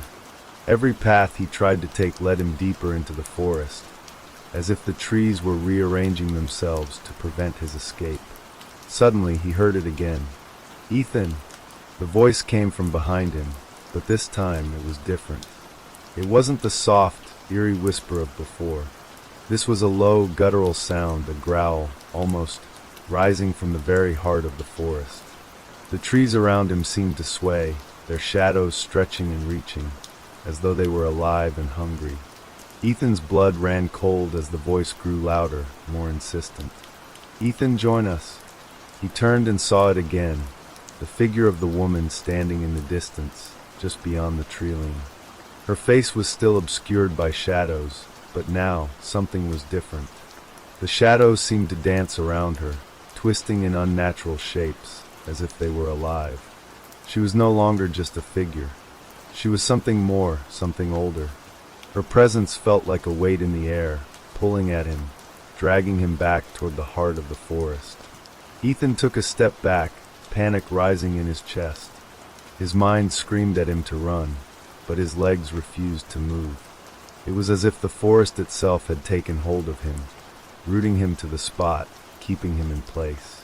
His gaze locked with hers, and for a moment, everything else faded into the background. The world, the forest, the trees, they all disappeared, leaving only her dark, empty eyes staring into his soul. "Join us," she repeated, her voice now more like a chant, a ritual.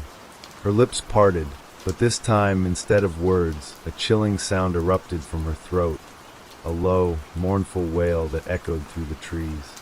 The trees, as if in response, began to creak and groan. The ground trembled beneath Ethan's feet, and he knew, without a shadow of a doubt, that he was not alone. The forest was alive. It was hungry, and it was calling him. "Please," Ethan whispered, his voice breaking as the weight of fear pressed down on him. "Please, no. I don't want to be here. I don't belong here." But the forest was already answering, its whispers growing louder, its call impossible to resist. He turned, stumbling in desperation, trying to make sense of the shifting landscape, but the trees were closing in on him. The woman's voice was gone, replaced by the sound of hundreds, thousands of other voices. They whispered his name again, but this time it was different. It wasn't just his name. It was the names of others, lost souls, forgotten, swallowed by the forest long before him. "Ethan," came the voice again, but it was no longer a whisper. It was a shout, an angry, desperate scream. "Ethan!" He spun around, but there was no one there. The trees, their twisted limbs now seemed to reach out toward him, like the fingers of a giant hand, closing in. He ran. His breath came in sharp gasps, his legs burning as he pushed himself harder, faster. The trees blurred past him, their shapes distorting and warping. He could still hear the whispering, still hear the names of the lost being carried by the wind, echoing in his mind. "Ethan! Ethan!" He stumbled over a root, crashing to the ground with a painful thud. His hands scraped against the dirt, and his heart pounded in his chest as he forced himself to his feet again. The fear was unbearable now, choking him, suffocating him. The forest had him trapped. It was only a matter of time before it claimed him. He glanced over his shoulder, expecting to see the woman again, but instead, he saw something far worse. The shadows in the trees had begun to move, swirling like smoke, gathering in the distance. And within those shadows there were shapes, faces. Hundreds of faces, twisted and distorted, their eyes empty and their mouths open in silent screams. The trees had become something else. They weren't just trees anymore. They were a prison, a living, breathing entity, and Ethan was its prey. The whispers grew louder now, more frantic, more insistent. His name, his true name, was among them, shouted into the night. Ethan turned to run once more, but the forest closed in on him faster. The ground beneath his feet began to shift, opening into a vast chasm. And from that chasm, something even darker began to rise. A figure draped in shadows, its face obscured. The air around it crackled with energy, and as it rose, the whispers ceased, replaced by a single, final word. "Ethan!" And then, everything went black. The forest fell silent again, but this time, it was not an empty silence. It was a silence that held a promise, an unspoken truth. The forest had claimed its latest victim. The names, once whispered by the trees, would now be forgotten, lost to the woods forever. And Ethan's name, too, would join them. The darkness was absolute. Ethan felt as if he had been swallowed whole, drifting weightlessly in a void where time no longer existed. He tried to scream, but no sound came out. He wasn't sure if his mouth was even moving. The air was thick, pressing against him from all sides, suffocating, smothering. Then, from the depths of the blackness, came a whisper. Not the forest's whispers. Not the names. A single voice. "You don't belong here." Ethan's eyes snapped open. He was no longer in the clearing. The twisted trees, the shadows, the endless abyss, they were gone. Instead, he was lying on his back, staring up at a gray, clouded sky. The scent of damp earth filled his nostrils, and the sound of distant birds chirping reached his ears. For a moment, he just lay there, his mind unable to process what had happened. His heart pounded, his breath coming in ragged gasps. He was alive. Slowly, painfully, he pushed himself up onto his elbows. He was in a different part of the forest, one that seemed almost normal. The trees here were still tall, still looming, but they weren't whispering. They weren't shifting, twisting. The ground beneath him was solid, and the air no longer carried that suffocating weight. Had it all been a dream? No, he knew better. The memory of the woman, the shadows, the faces screaming from the trees. It was all too vivid, too real. He had been there. He had almost been taken. But something had stopped it. He looked around, searching for any sign of the entity that had spoken to him in the darkness. Whoever, or whatever, it had saved him. His hands trembled as he pulled himself up to his feet, legs unsteady beneath him.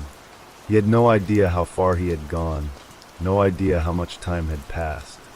All he knew was that he needed to get out of this forest before it changed its mind. He turned in a slow circle, trying to get his bearings. The trees stretched endlessly in every direction, but something was different. A faint light filtered through the canopy ahead, a subtle shift in the shadows. A way out? He didn't hesitate. Ethan stumbled forward, his legs still weak, his body sore, but he forced himself to move. Every step away from that clearing, away from the voices, felt like breaking free from a nightmare. The further he went, the less he could hear them, until finally, there was nothing. Just the wind in the leaves, just the sound of his own breathing. And then, after what felt like hours, he saw it. Through the trees, a road. A real, solid road. A laugh, wild, disbelieving, escaped his lips. He ran the last few feet, his heart pounding with relief as he stumbled onto the cracked asphalt. The road stretched out in both directions, empty, quiet. It didn't matter where it led. It was out. He turned back to the forest one last time. The trees stood still, silent. The shadows no longer reached for him. The whispers had faded, but as he watched, he swore he saw something deep within the trees. A figure, standing motionless, watching. The woman. She didn't move, didn't step forward, but even from here he could feel it. A promise. This wasn't over. Ethan turned away, forcing himself to keep walking, never looking back. The forest had let him go. For now. Ethan didn't stop walking until his legs nearly gave out beneath him. His body ached with exhaustion, but he forced himself to push forward, one foot in front of the other. The cracked asphalt of the road felt impossibly solid beneath his feet, a lifeline tethering him back to reality. He had escaped. He was alive. Yet, the further he got from the forest, the more uneasy he felt. The silence wasn't comforting. It was wrong. No cars passed by. No birds chirped. The world felt empty. His throat was dry, his lips cracked. How long had he been out here? Hours? A day? The sky above was a dull gray, as if the sun itself had grown weak. He kept walking, his gaze darting toward the tree line every so often, expecting to see something lurking just beyond the shadows. But the forest was still, watching. He needed to find help. A phone, a person, anything. Then in the distance he saw it. A gas station. A single, flickering sign buzzed weakly, its neon glow barely visible in the dim daylight. The building sat on the side of the road, old and weathered but real. Safe. Ethan broke into a weak jog, his heart pounding as he approached. The glass door creaked as he pushed it open, and the scent of stale air and gasoline filled his lungs. A man stood behind the counter, flipping through a newspaper. He was older, with deep lines carved into his face and tired eyes that barely glanced up as Ethan stumbled inside. Ethan rasped, "Please, I need help. I was in the forest. I got lost, but..." The man's gaze snapped up at the mention of the forest. His expression darkened. He slowly set the newspaper down. "You came out of there?" he asked, his voice low, measured. Ethan nodded, his hands shaking. I don't know how, but I did. I need a phone. Please." The man didn't move. His eyes scanned Ethan, as if searching for something unseen. "You heard them, didn't you?" Ethan's breath caught in his throat. The man exhaled sharply, rubbing a hand over his face. "You shouldn't be here," he muttered. "You should be gone. Far away." Ethan's stomach twisted. "What do you mean?" The man finally met his gaze, his expression unreadable. "The forest doesn't let people go." A chill crawled up Ethan's spine. "But I made it out." The man shook his head slowly.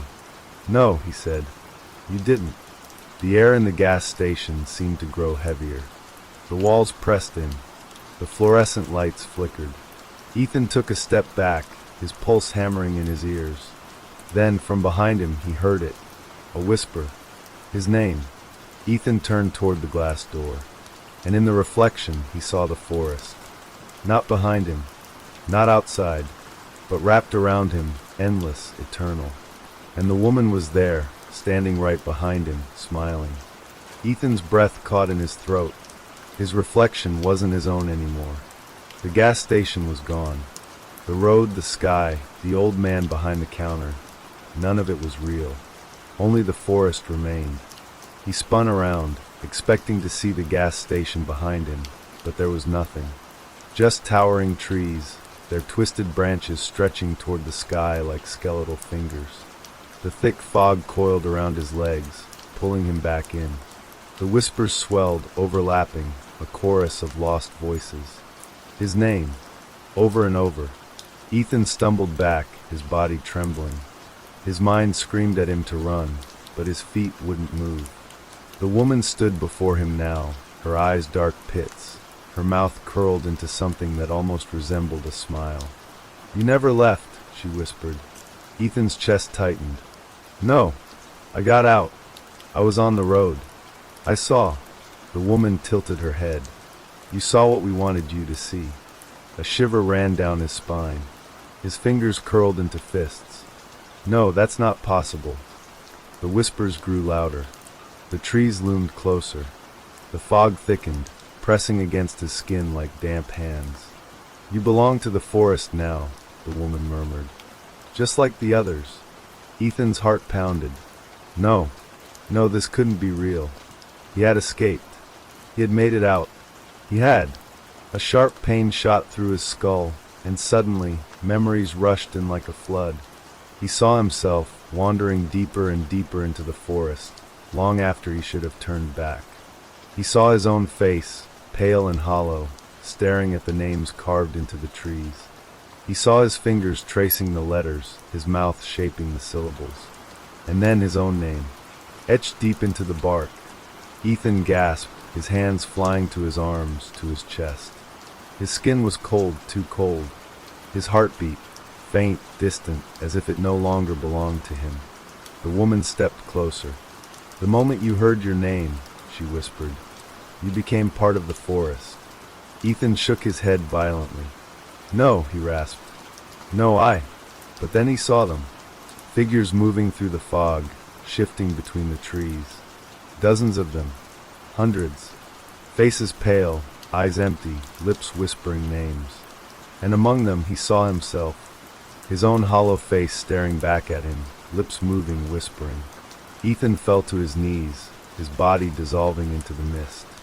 His voice joined the whispers, endless, eternal. The forest had claimed another name. Ethan's vision blurred as his breath quickened, his heart racing against an unseen clock.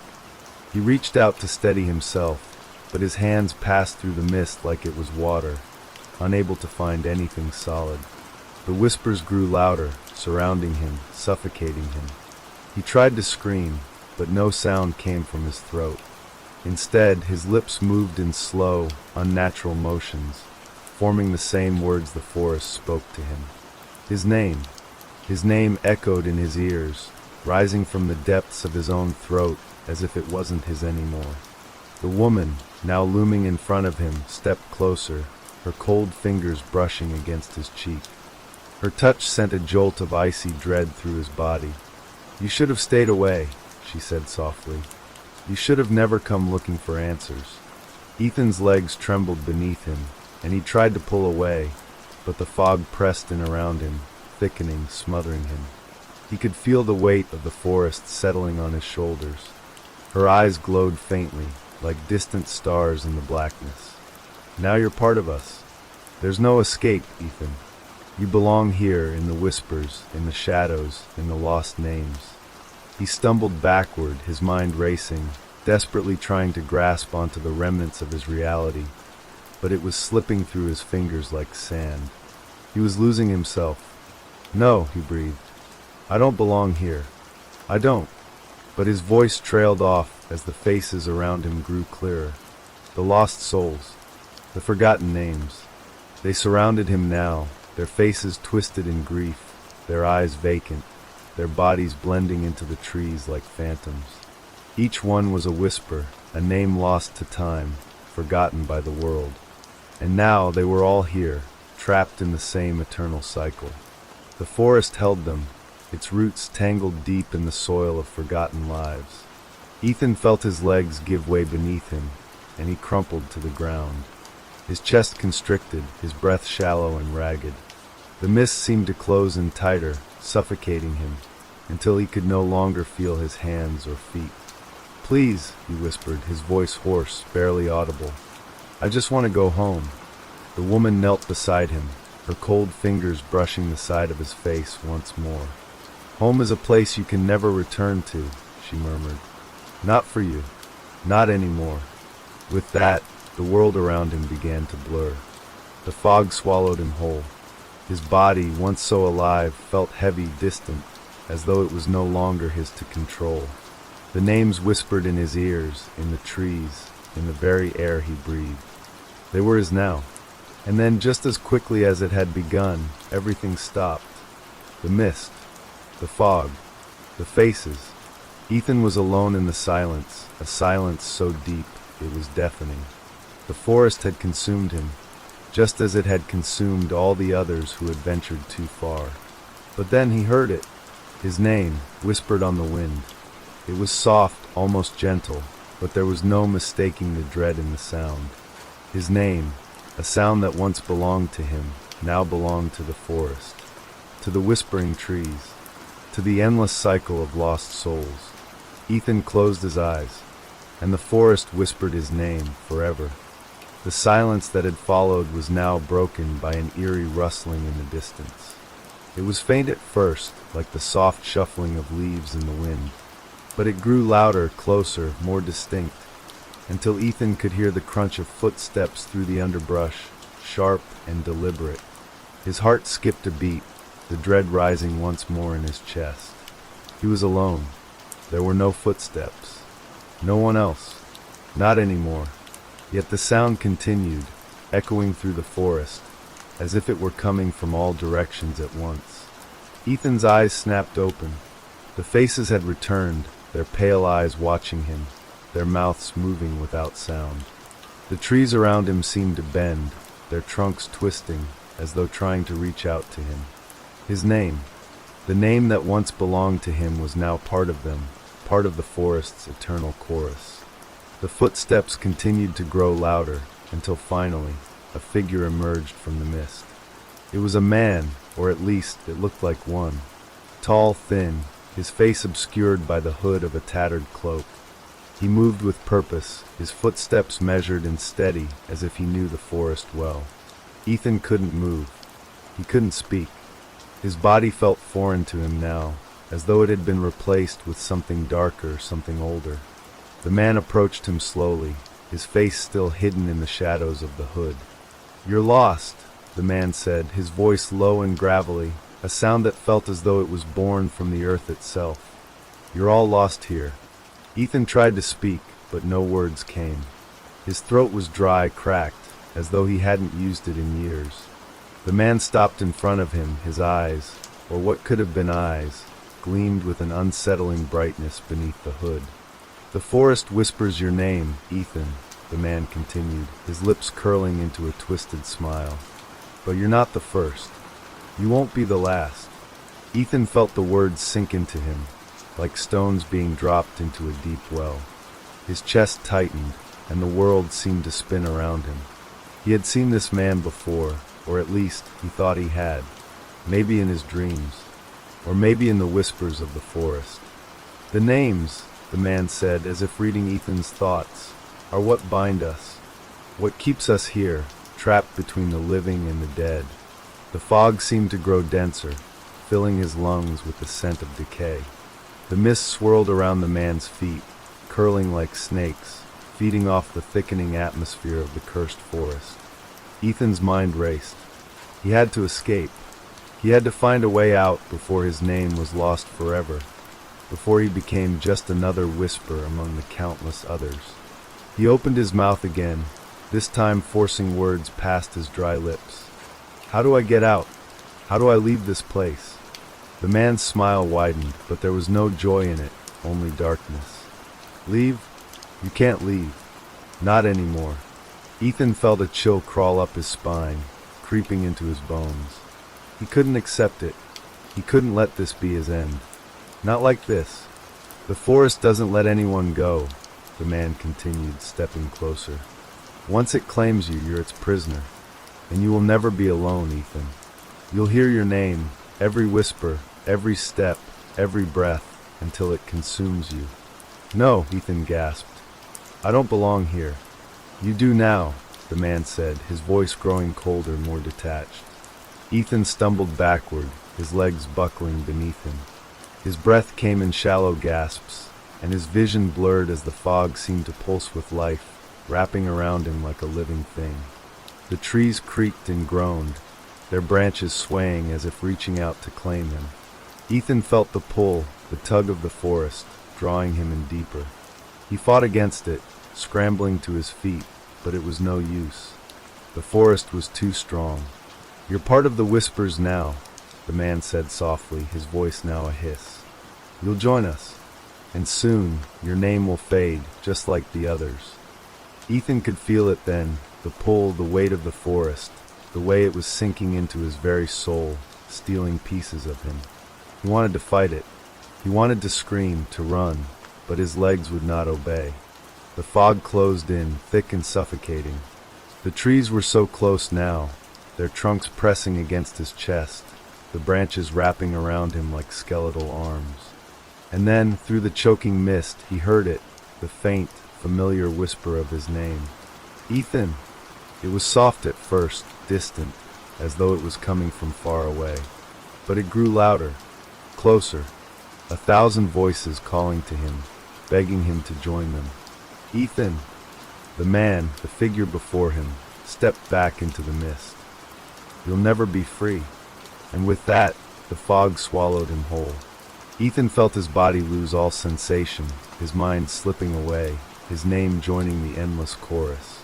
The whisper of his name carried on, echoing through the trees, lost in the infinite darkness of the forest. Ethan's mind swirled in darkness, the voices merging together, all chanting his name, drawing him deeper into the suffocating abyss of the forest. The fog grew colder, denser, like the breath of something ancient and cruel. His body felt weightless, detached from the world he had once known.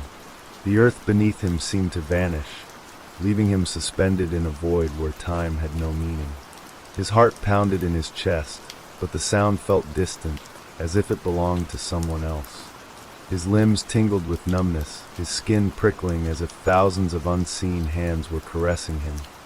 No, gripping him, pulling him toward something.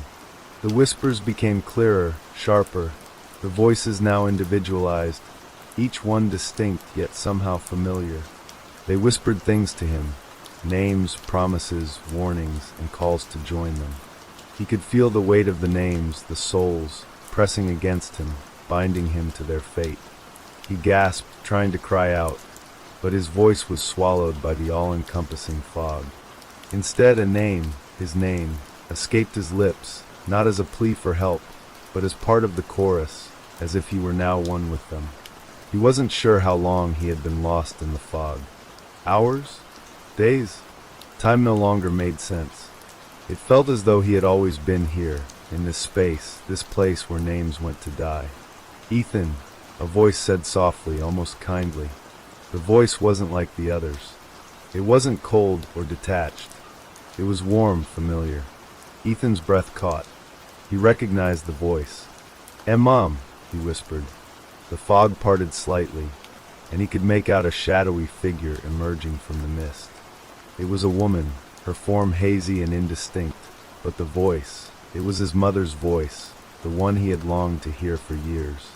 He felt a spark of hope flicker within him, a fleeting moment where he almost believed that somehow, maybe, he could escape. "Ethan," she said again, but her voice was now laced with sorrow. "You shouldn't be here. You don't belong here." "No," Ethan whispered, his heart pounding in his chest. "I don't want to be here. I just want to go home. Please." She reached out a hand, her fingers trembling as they extended toward him. Her presence felt comforting, like it once had when he was a child. But there was something off, something wrong about her.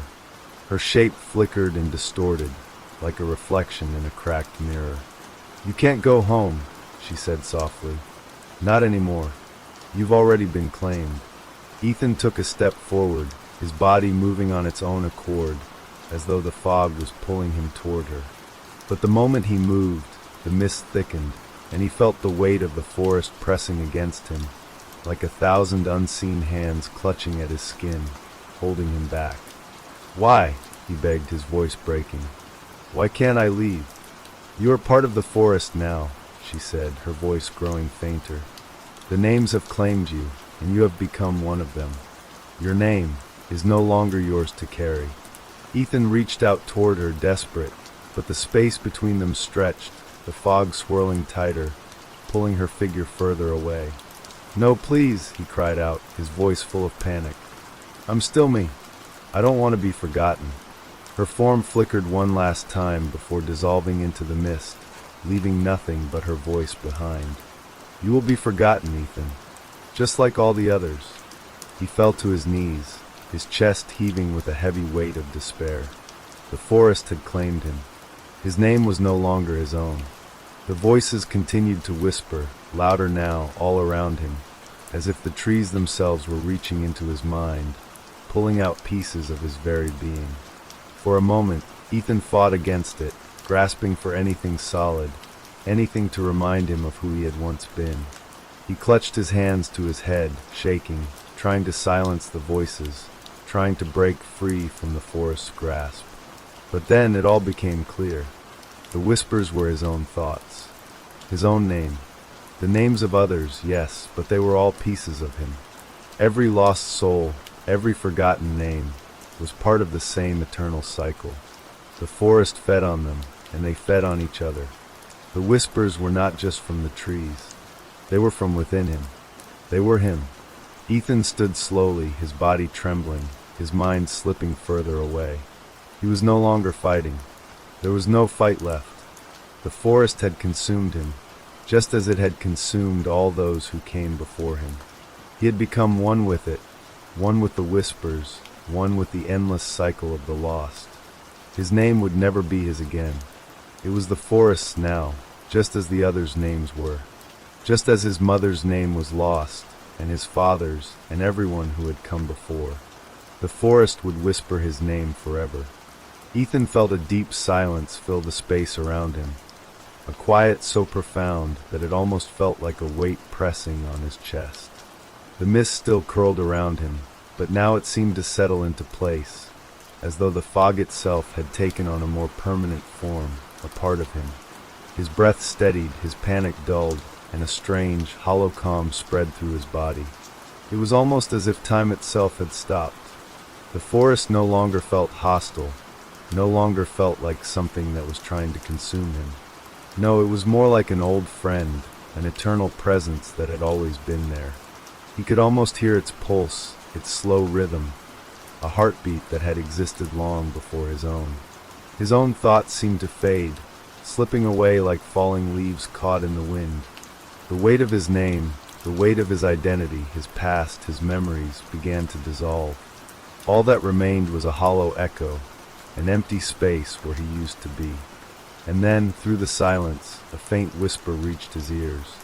At first, it was barely perceptible, like the rustling of leaves in the distance. But it grew, and soon it became clear. "Ethan!" The voice was soft, but it was unmistakably his own name. The forest seemed to respond, the trees stirring gently as if they recognized the sound, the vibration of a name being spoken. He closed his eyes and breathed deeply, the air thick with the scent of damp earth and ancient wood. The name was not just his, though. It wasn't just him. It was everyone who had ever been lost, everyone who had ever been swallowed by this place. The whispers began to change. They weren't just calling his name anymore. They were calling to him, beckoning him to join them in the quiet, in the peace. They whispered of release, of an end to the struggle, to the fight for identity. He wasn't sure how much time passed as the whispers grew louder. Minutes? Hours? Days? The forest held him in its grasp, and in its depths he felt no fear, no regret. He was one with the forgotten, one with the lost, his name fading into the eternal chorus. But then, as the mist thickened, Ethan heard a voice cut through the murmurs, a sharp, clear voice that broke the soft rhythm of the forest. Ethan? It was a different voice, one he had heard only once before, when he was a child. His mother's voice. "Ethan, can you hear me?" The voice sounded faint, distant, almost lost. But there was something in it, something so familiar, so desperately familiar, that Ethan felt a stir of emotion. A thread of recognition, of longing, reached into his chest, pulling him from the fog, from the deep peace he had found. The forest around him trembled, as if in response to the voice. The trees seemed to groan, the earth shifting beneath his feet. For a brief moment, Ethan felt himself torn between two worlds, the world of the lost, where he had found solace, and the world of the living, where his mother's voice was calling him back. "Mom," he whispered, his voice barely a breath. But no answer came. The mist swirled around him again, the forest closing in, its whispers rising, filling the space. The name that had once belonged to him, the name that had been so full of meaning, had now become one with the endless chorus of the forgotten. Ethan's name was no longer his own. It was part of the forest, part of the endless cycle of those who had vanished without a trace. His mother's voice called again, weaker this time. And just like that, Ethan understood. He understood that the forest would never let him go. He was now part of it, as much a part of the mist and the trees as the forgotten names that had been lost before him. Ethan's name would never be called again. It would be lost, just like everyone else's. The forest would whisper his name forever, as it had done for countless others, until time itself no longer mattered. And then, as the voice of his mother faded into the distance, Ethan felt the last thread of his identity snap. His name was swallowed up by the forest, by the whispers that would never stop. The forest had claimed him. The forest had forgotten him. The trees stood still around him, their branches stretching like ancient hands, reaching out to him, drawing him deeper into the endless embrace of the forest. The mist seemed to hold him, wrap him up, and for the first time, Ethan felt no fear, no panic, no fight. He was one with the forest now, a part of its endless whisper, a name lost to the ages. His mother's voice had faded, but the sensation of her call lingered in the back of his mind, like a dream just out of reach. For a fleeting moment, he wondered if he should have answered, if he could have fought against the forest's pull. But the more he thought about it, the more the idea of leaving this place, of returning to the world he once knew, felt foreign. The longing to be free, to escape, slipped away with each breath. His name, his memories, his life, they were all dissolving into the mist. The forest had claimed him, and in return, it gave him peace, silence, and eternity. Ethan's body, or what was left of it, stood motionless. The trees whispered his name, Ethan, Ethan, but it was no longer the name of a person, no longer a name that mattered. It was simply part of the forest's endless chant, a sound that would fade into nothingness when the next lost soul arrived. As time blurred, the whispers of the forgotten names continued, swirling around him in a low, constant hum. They were all here. His name was just one among many, lost to the ancient trees. The forest was vast, endless, a place where time had no meaning. It had consumed so many before him, and it would consume countless more after. And as the fog thickened once more, closing in around him, Ethan's thoughts slipped away entirely. The last fragment of his identity, the last echo of his name, vanished into the depths of the forest. The trees whispered on. The fog grew denser, wrapping Ethan in a cold, suffocating embrace. The whispers continued, soft, soothing, endless. But now they seemed far away, as if coming from another time, another world. The trees around him swayed gently, their leaves rustling like soft murmurs, their roots deep in the earth, binding the past and the present together in an unbroken loop. The forest had claimed him, but in a way it had also freed him from the weight of memories, of names, of a life that no longer mattered. The forest was a place without time, where the names of the lost and the forgotten swirled like shadows in the mist. Ethan's body remained still, his thoughts nothing but a fading echo. The wind whispered his name one last time, a final sigh from the trees. And then silence. The mist settled into the earth, the trees stood unmoving, and the forest returned to its eternal stillness. Ethan's name, like the others, was gone, absorbed into the endless hum of the forgotten. The forest, with its whispers and its secrets, would continue, as it had for centuries, waiting for the next lost soul to wander in, the next name to be swallowed by the mist, and the forest would never forget. Name of the next story, the Bone Chapel. The village was isolated, nestled in a valley surrounded by dense, untamed woods. For years, it had remained hidden from the world, a place where time seemed to slow, and the whispers of old legends still echoed through the crumbling stone walls of the homes.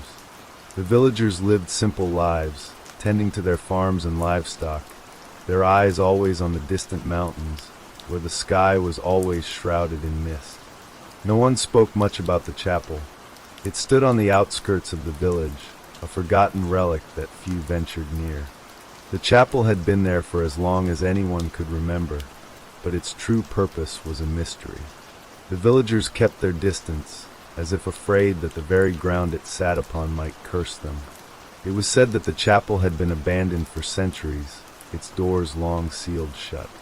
Yet, despite its age, the structure remained standing, its stone walls weathered but strong. And then, one cold autumn morning, a group of strangers arrived.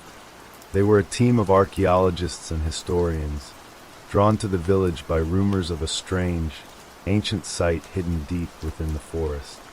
They had heard whispers of a chapel made entirely of bones, a place where the dead still whispered in the silence of the night. The villagers watched them with suspicion, but curiosity gnawed at the edge of their minds. They had heard the legends, too, but never dared to speak them aloud. The strangers were led by a man named Thomas, a man with sharp eyes and a quiet determination. He had spent years researching forgotten places, uncovering lost civilizations, and piecing together the stories of the past. When he had first heard of the Bone Chapel, he had been skeptical, but the allure of such an extraordinary find was too great to resist. "We've found it," Thomas said, his voice low, almost reverent as he stood before the chapel. "This is it." The chapel loomed before them, its walls adorned with intricate patterns carved into the bone, the remains of long-dead souls entwined in a grotesque dance. The bones seemed to shimmer in the dim light, their ivory surface polished by time and wear. It was as if the chapel had been waiting for them, its doors slowly creaking open to invite them in. "Is it safe?" asked one of the archaeologists, a woman named Sarah, her voice tinged with doubt. She had heard the stories from the villagers about the strange noises that came from the chapel at night, the eerie whispers that seemed to echo through the trees. "There's nothing here but bones," Thomas said, his eyes gleaming with excitement. "Just remnants of the past, waiting to be discovered." With a steady hand, he pushed open the chapel's massive wooden doors, revealing the interior. The air inside was thick, damp, and heavy, as if it had been sealed for centuries. The team hesitated for a moment, exchanging uneasy glances, but their curiosity pushed them forward. As they stepped inside, the faintest sound reached their ears, a soft, almost imperceptible rustling. It was as though the bones themselves were stirring, whispering to them, urging them closer. The walls of the chapel were covered in intricate designs, spirals and patterns that seemed to shift and move when viewed from different angles. The bones were carefully arranged, each one placed with meticulous care, creating a hauntingly beautiful mosaic. The floors were littered with fragments of bone, broken remains scattered in a deliberate pattern, as though someone had once carefully laid them out before leaving. "This place, it's unlike anything I've ever seen," Sarah whispered, her voice filled with awe and a hint of fear. Thomas knelt down to examine the floor, his fingers brushing against the fragments of bone. The patterns were unnerving, but there was a strange pull to them, something magnetic that seemed to draw him in. "We need to document this," Thomas said, his voice urgent. "Every inch of this place is significant. We're witnessing history." As the group spread out to take photographs and make notes, the whispers grew louder, though none of them spoke of it aloud. It was a subtle thing, barely noticeable, but it lingered in the back of their minds, a constant presence, like the rustling of leaves in the wind. One of the archaeologists, a man named David, was the first to hear the voice clearly. "Did you hear that?" he asked, his voice shaky. "Hear what?" Sarah replied, not looking up from her notes. It sounded like a name," David said, his eyes darting around the room. "A whisper, almost like someone is calling me." Thomas, who had been deep in thought, looked up sharply. "What are you talking about?" David shook his head, uneasy. "It's nothing. Probably just the wind." But the whispering grew louder. As the day passed, the sun dipped below the horizon, and the chapel seemed to change. The air grew colder, the shadows deeper, as if the night was creeping into the very bones of the building. The whispers turned into faint murmurs, indistinct voices floating just out of reach. The hairs on the back of Sarah's neck stood on end as she glanced over her shoulder, the sense of being watched growing stronger. "Something's not right," she said quietly to Thomas, her voice filled with unease. "What do you mean?" Thomas asked, frowning as he glanced around. I don't know," Sarah replied, her voice trembling. "It's like the bones are alive, like they're calling us."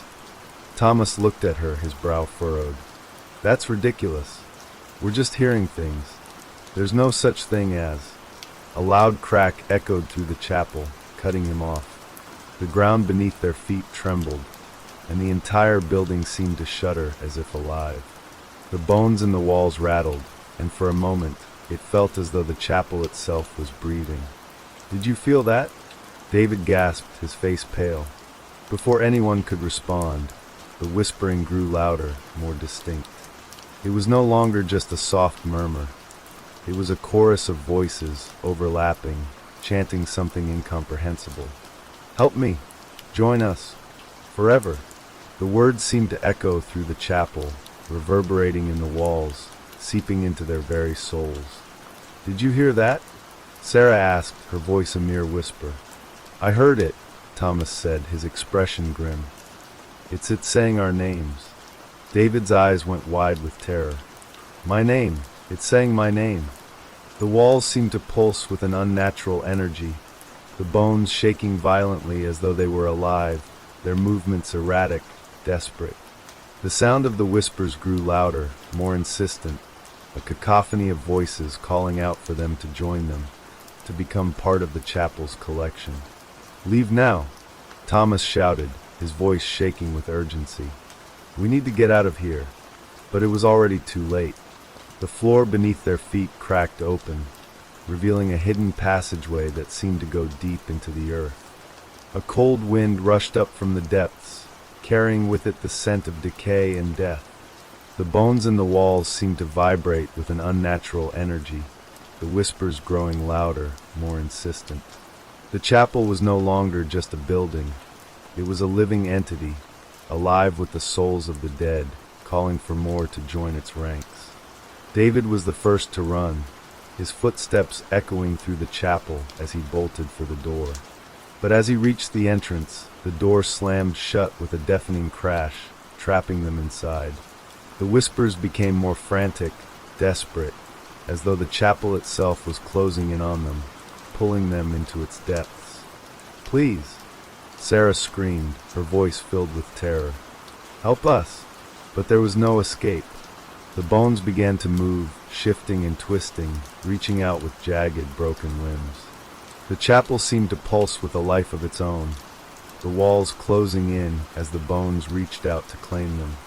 The whispers turned into a deafening roar, a tidal wave of sound that drowned out everything else.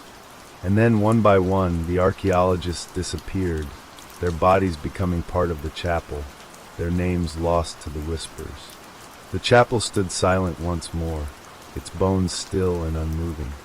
The whispers faded into nothing, leaving only the faintest echo behind. And the chapel waited, its doors slowly creaking open, ready to claim its next visitors. The village, once so quiet, now felt suffocated. The air was thick, as though the wind itself had been held captive by the chapel's curse. The villagers no longer ventured near the chapel, and many of them spoke in hushed tones when the subject came up. They had seen the strangers arrive, and they had witnessed the eerie silence that followed their disappearance. No one dared to go near the chapel anymore. It had claimed its visitors, and they had not returned. But there were always those who sought answers. Curious souls, foolish souls, those who did not heed the warnings of the past. In the weeks that followed, stories of the chapel and its strange, bone-ridden walls began to spread far beyond the village. The bones, the whispers, the endless call to join them. These became legends, whispered in taverns and shared by firesides. And so it was that, weeks later, another group of people arrived. They were not archaeologists, nor historians. This new group was different, locals mostly, and they had heard the stories, the whispers that danced on the wind. Some came with disbelief, others with a sense of dread, but all were drawn to the mysterious chapel and its ancient, bone-filled walls. One of them, a man named Oliver, had grown up in the village, his childhood spent in the shadow of the chapel. He had heard the stories since he was a boy, the strange happenings, the whispers that seemed to come from nowhere, the legends that had been passed down through generations. But he had never believed them. The chapel had always been just a part of the landscape to him, an old building with a strange history. But now something had changed. His sister, Lily, had gone missing. She had ventured into the woods one evening and never returned. The villagers whispered that she had gone to the chapel to answer its call. Oliver couldn't bear the thought that his sister had become one of the names whispered by the bones. He needed to know what had happened to her, what had taken her. And so he gathered a group of willing villagers and set off into the woods. They reached the chapel as the sun began to dip behind the mountains, casting long shadows across the land. The air was thick with an unnatural stillness, and the chapel, though distant, seemed to loom closer with every step they took. The whispers were faint at first, just a murmur in the wind, but as they drew nearer, the sound became more distinct. "Do you hear that?" one of the villagers asked, his voice trembling. "Yes," Oliver replied, his heart pounding in his chest. "It's calling." They stepped closer to the chapel's door, and for a moment, everything went silent. The whispers faded away, leaving an eerie stillness in their wake. The door creaked open before them, as if inviting them inside. Oliver hesitated, his breath shallow. His sister's name was buried somewhere in those walls, he was certain of it. The bones, the walls, the whispers, it was all connected, and the only way to find her was to face whatever dark force held the chapel in its grip. "Let's go," Oliver said, pushing the door open wider. "We don't have much time." One by one they entered, the air colder now, each step echoing in the silence of the chapel. The bone walls gleamed faintly in the dim light, their twisted shapes now more pronounced, as if the bones were shifting and rearranging themselves. The chapel seemed alive with an energy that pulsed beneath the surface, a sinister, quiet hum that grew louder as they ventured deeper. The whispers began again, and this time they were unmistakable. The voices were clear and distinct, murmuring in a language that was impossible to understand. But even so, each of them could hear their own name being called, softly at first, then growing louder, more urgent. "Oel, Oliver," a voice whispered from the far corner of the room, its echo traveling across the chapel. "Join us." Oliver's heart skipped a beat. His sister's voice, barely audible, mixed in with the others. He could hear it, just beyond his reach, calling him. "Lily," he whispered to himself, stepping forward. "Lily, where are you?" "Join us," the voice repeated, its tone darker now, almost coaxing. "You will be one of us. You will be free." The walls seemed to bend and shift as Oliver walked deeper into the chapel, drawn by the voice. His companions followed hesitantly, their faces pale with fear, but they could not turn back. The air seemed to thicken around them, pulling them toward the center of the chapel. There, in the heart of the room, stood a towering figure. It was not a person, but a shape made entirely of bones, its form shifting and writhing like a mass of twisted limbs. The bones scraped against each other, a horrid, grinding sound that sent shivers down their spines. "Is that?" Lily's voice whispered, barely audible, coming from somewhere inside the figure. "Oliver, please." Oliver took a step closer, his hands trembling, his heart racing. "Lily," he called, his voice breaking. "Lily, where are you?" The figure shifted again, its eyes, if they could be called eyes, gleaming with a hollow, empty light. The bones creaked as the figure raised a hand toward him, beckoning him closer. "Join us, Oliver," the voice whispered again. "Become one with the chapel. Become one with us." Oliver stepped back, his legs shaking. He could feel the cold air closing in around him, suffocating him. The whispers were louder now, the voices blending together in a cacophony of sound, each one calling for him, urging him to surrender. Suddenly, he heard a faint, familiar laugh. It was his sister's laugh, soft and carefree, as if nothing had changed. His heart skipped a beat. "Lily," he whispered, turning around. But there was no one there. The voices began to rise, all around him, growing louder and louder until they were deafening. The walls of the chapel seemed to pulse and shift, the bones cracking and rattling as though they were alive. Oliver felt a cold hand brush against his shoulder, and he turned, panic rising in his chest. There, standing just behind him, was Lily. Her eyes were wide, empty, her skin pale, and her mouth stretched into a twisted, unnatural smile. "Lily?" Oliver gasped, reaching out to her. She did not speak, but instead she took his hand, her fingers cold and brittle as bone. "Join us, Oliver," she said, her voice no longer her own. "It's time." The chapel began to shake violently, the ground trembling beneath their feet. The whispers turned into a roar, a cacophony of voices, each one pleading, calling for them to join the collection. Oliver looked into Lily's hollow eyes, his heart breaking. He wanted to pull away, to escape, but her grip tightened, and the chapel seemed to close in on him, its walls pressing against him, its bones creaking and groaning as if they were alive. "Please," he whispered, his voice breaking. "I don't want this."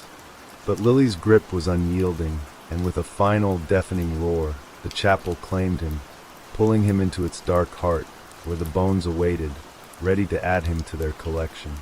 And the whispers began again, calling for the next soul, waiting for the next visitor to wander too close. The chapel stood silent once more, its doors creaking open, ready for its next prey. It was days before anyone outside the village noticed the absence of Oliver and his group.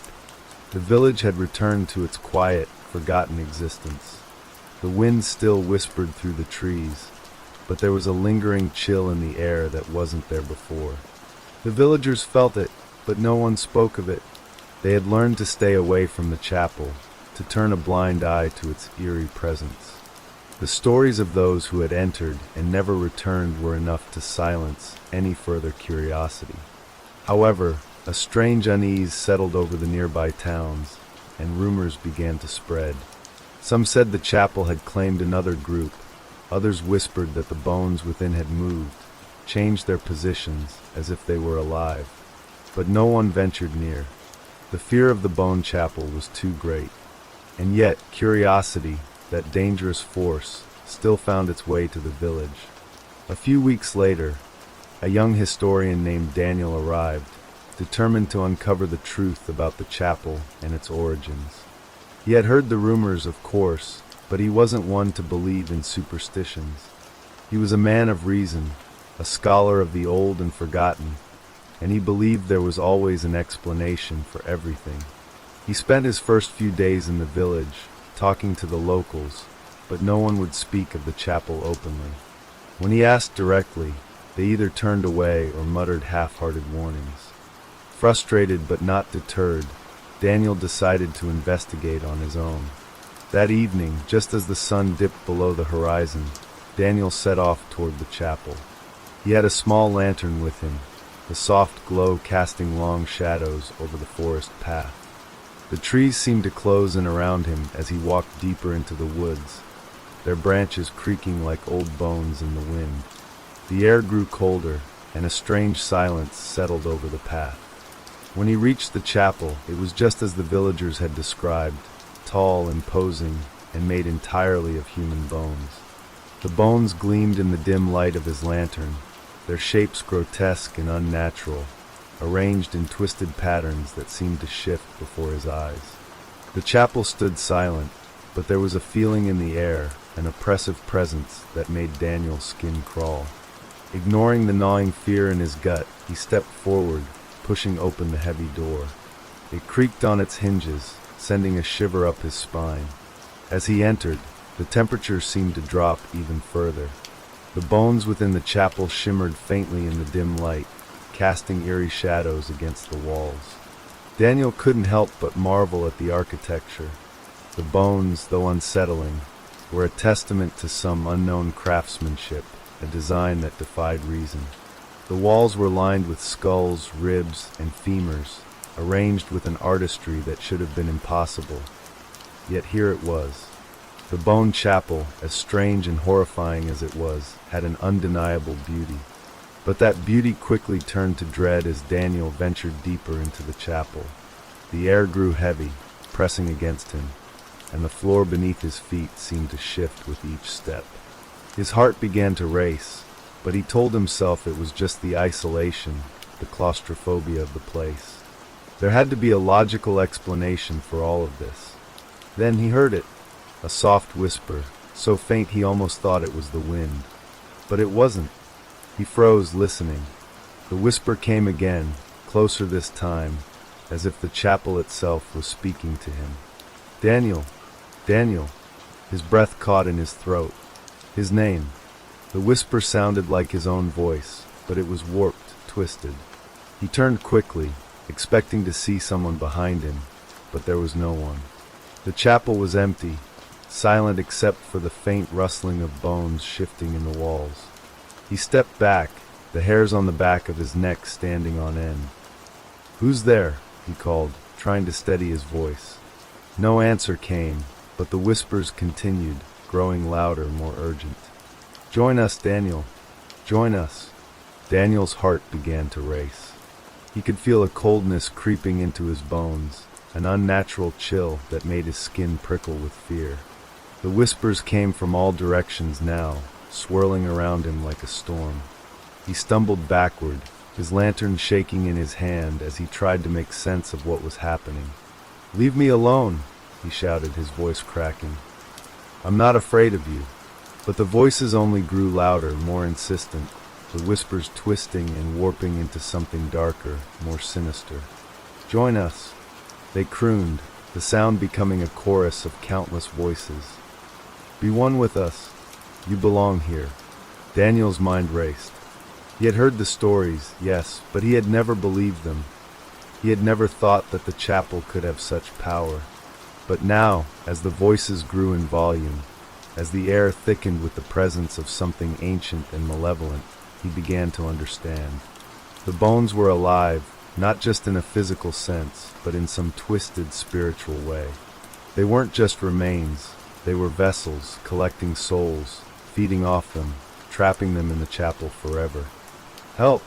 Daniel cried out, his voice now desperate. "Somebody please." But the walls of the chapel seemed to close in on him, the bones creaking and shifting as if they were alive, moving toward him. His heart pounded in his chest, his breath shallow and rapid. He turned toward the door, but it was no longer there, just a wall of bones, shifting and pressing in on him. A cold hand brushed against his shoulder, and he spun around, his eyes wide with terror. There in the shadows was a figure, a tall, gaunt shape, draped in shadows and bone. The figure stepped forward, revealing a face twisted and contorted, its features half hidden behind a veil of cracked skulls. "You should have stayed away, Daniel," the figure said, its voice low and raspy. "The chapel claims all who enter. You are no different." Daniel's heart skipped a beat. He could barely breathe, the weight of the figure's presence suffocating him. He turned to flee, but his legs betrayed him. The air seemed to grow thicker, heavier, pulling him down, weighing him down. The whispers now filled his mind, drowning out all other thoughts, urging him to submit, to surrender. The figure stepped closer, its bony fingers reaching out, wrapping around his wrist with a grip so cold it burned. "You are ours now," it whispered, its voice a deathly rasp. "You will join the collection. Forever." And with that, the chapel claimed him, just as it had claimed so many before him.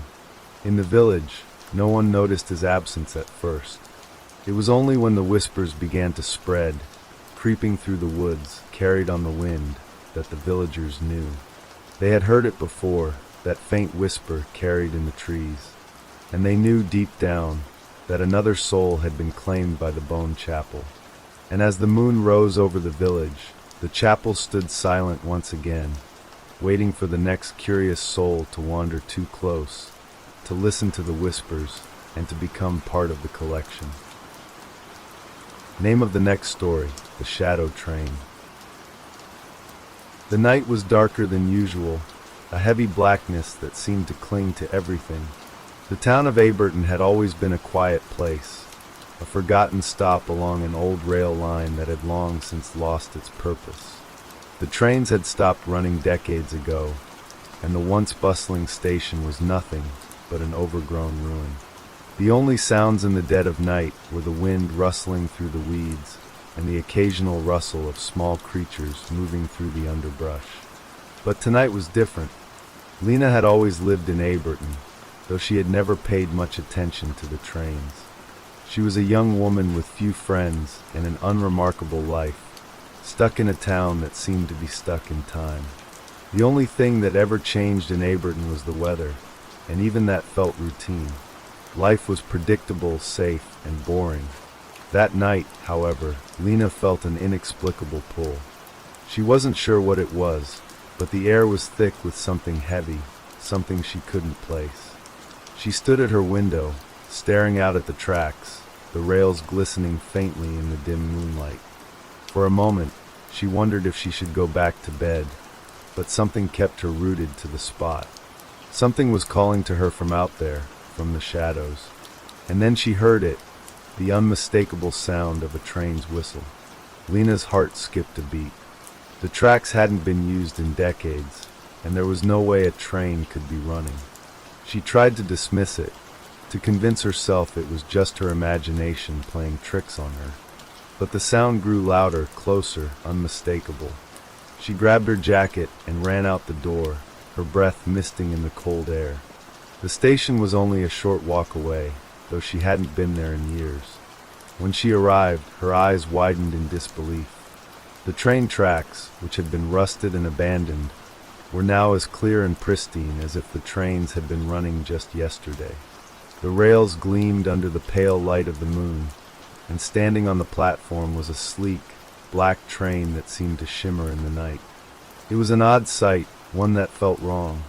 The train was beautiful, almost unnaturally so, with intricate silver filigree running along its sides. But there was something about it that felt wrong. Lena's gut twisted as she stepped closer, her feet crunching on the gravel. The train doors opened with a hiss, and a faint, warm light spilled out, casting a glow over the platform. "Going somewhere?" a voice called from the shadows. Lena froze. She hadn't seen anyone on the platform. Her eyes darted around, trying to locate the source of the voice. And then she saw him, a man standing in the doorway of the train. He was tall, dressed in a dark suit that seemed out of place in the overgrown station. His face was hidden in shadow, but his eyes gleamed with an unsettling gleam. He smiled, but the smile was cold, empty. "You look like you need a ride," he said. Lena's throat tightened. Her instincts screamed at her to run, to get away from this strange man and the train, but something held her in place. She wanted to refuse, to turn and leave, but she couldn't. The pull she had felt earlier was back, stronger than ever. The man took a step toward her. "Don't be shy," he said, his voice smooth like silk. "There's always room for one more." Lena's legs felt weak, her mind clouded with uncertainty. She couldn't explain it, but she knew deep down that something was terribly wrong. The train didn't belong here, and neither did the man. "Where does the train go?" she asked, her voice barely above a whisper. The man's smile widened, and for a moment his eyes gleamed in the darkness, a glimmer of something ancient and terrifying. "Wherever you need it to," he said cryptically. "Wherever you want to go. We all have our destinations." His words were like a spell, pulling at her in a way she couldn't understand.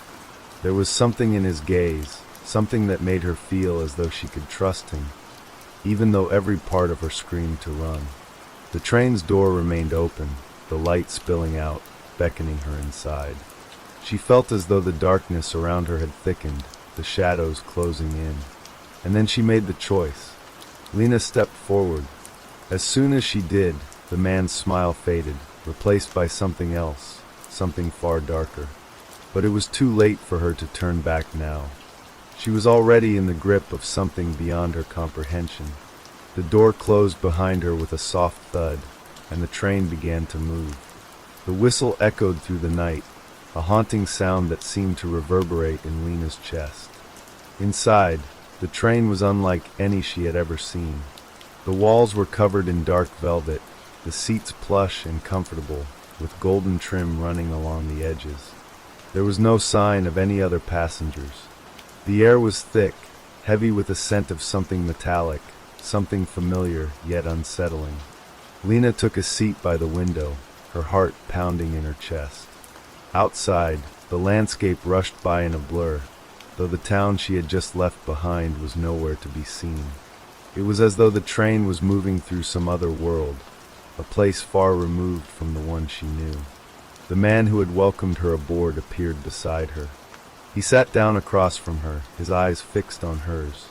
"Where am I going?" Lena asked, her voice trembling. He smiled again, but this time it was different.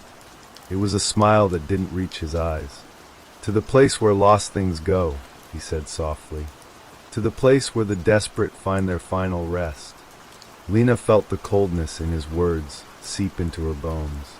Her pulse quickened, and she looked around the train, trying to find something, anything, that made sense. But everything was wrong. The train felt like a coffin, the velvet seats like burial shrouds, and the air was thick with something she couldn't explain. "I'm not sure I want to go," Lena said, her voice shaking. "I think I made a mistake." The man leaned in closer, his breath cold against her skin. "It's too late for that," he whispered. "Once you board, you can never leave. The train will take you where it must, and when the journey is over, you will join those who have already made the trip." Lena's blood ran cold. Her mind raced. What had she done? What was this place? She tried to stand, but her legs felt heavy, as though they were no longer her own. She looked out the window again, but the world outside was no longer the familiar landscape of Aberton. There were no towns, no roads, no landmarks. Just an endless stretch of black, broken only by the occasional flicker of light that seemed to come from nowhere. The man's voice brought her back to reality. "You wanted a way out," he said softly. "Now, you're going to find out what that really means." Suddenly, the lights flickered, and the train jolted, as though it had hit a bump. Lena gasped, clutching the edge of her seat, but before she could react, everything went dark. The darkness was suffocating. Lena's heart pounded in her chest, her breath coming in shallow gasps. She tried to move, but her limbs felt stiff, as though they were bound by some unseen force. The air was thick, heavy with the scent of decay, and for a moment, She wondered if she had slipped into some kind of nightmare. But then, just as suddenly as the darkness had come, it vanished. The train's lights flickered back on, bathing the interior in a dim, eerie glow. Lena blinked, her eyes struggling to adjust, but she realized with a start that the train had changed. It was no longer the plush, golden-trimmed luxury car she had boarded. The seats were now tattered, the velvet stained and worn. The walls were peeling, and the once soft air now felt stale, like it hadn't been breathed in years. The man, he hadn't moved. He was still sitting across from her, his eyes fixed on her with that same cold, empty stare. "Where are we?" Lena whispered, her voice trembling with a mix of fear and confusion. He didn't answer right away, his lips curling into that same unsettling smile. But the silence between them was thick with something unspoken, something terrible that she couldn't quite grasp. As she looked around, Lena felt a cold sensation creeping up her spine. The shadows outside the train's windows were darker than before, pressing in on the glass like they were alive, waiting for her to look away. "Where are we going?" she repeated more urgently now. The man's smile deepened. "To the place where your soul belongs." His voice had dropped to a whisper, and Lena could feel it sinking into her bones. Her chest tightened, the weight of his words pressing down on her like an invisible hand. She tried to stand up again, but once more her legs betrayed her. She collapsed back into her seat, her arms trembling as she clutched the armrest, desperate for any kind of stability. The train rattled, the sound of the wheels screeching against the tracks echoing in the silence. The lights flickered again, casting strange, fleeting shadows across the cabin. For a moment, the shadows took on shapes, human figures that flickered in and out of view. Faces, twisted and contorted, stared at her through the glass, their eyes hollow, their mouths stretched into grotesque, silent screams. Lena's breath caught in her throat. She scrambled to the window, pressing her face against the cold glass, trying to make sense of what she was seeing. The faces seemed to be moving, shifting, reaching for her. She recoiled, her mind racing, trying to process what was happening. "Who are they?" Lena gasped, turning to the man, her voice rising in panic. He didn't answer right away. Instead, he simply watched her, his face expressionless, as if he were waiting for her to understand on her own. Finally he spoke, his voice low and cold. "They are the ones who came before you, the ones who rode the train and never returned. They are trapped here, just like you will be." Lena's stomach churned. "No," she whispered, shaking her head in disbelief. "I don't want to be like them. I don't want to stay here." The man's lips curled upward, but it wasn't a smile. It was something darker, something more predatory. "It's too late for that," he said softly, his voice almost a purr. "You've already made your choice. The train doesn't stop once it starts moving, and neither can you." Lena's mind screamed for escape, for some way out, but she knew deep down that it was pointless. There was nowhere to go. The train had already claimed her, and there was no turning back.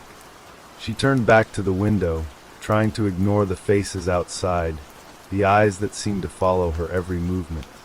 She closed her eyes tightly, trying to block out the sight, but the sound of the train's whistle, low and mournful, cut through the silence like a knife. The man's voice came again, though this time it was different, softer, almost coaxing. "You should have known better," he said. "You should have stayed away. Now you're part of the collection." Lena's breath hitched in her throat.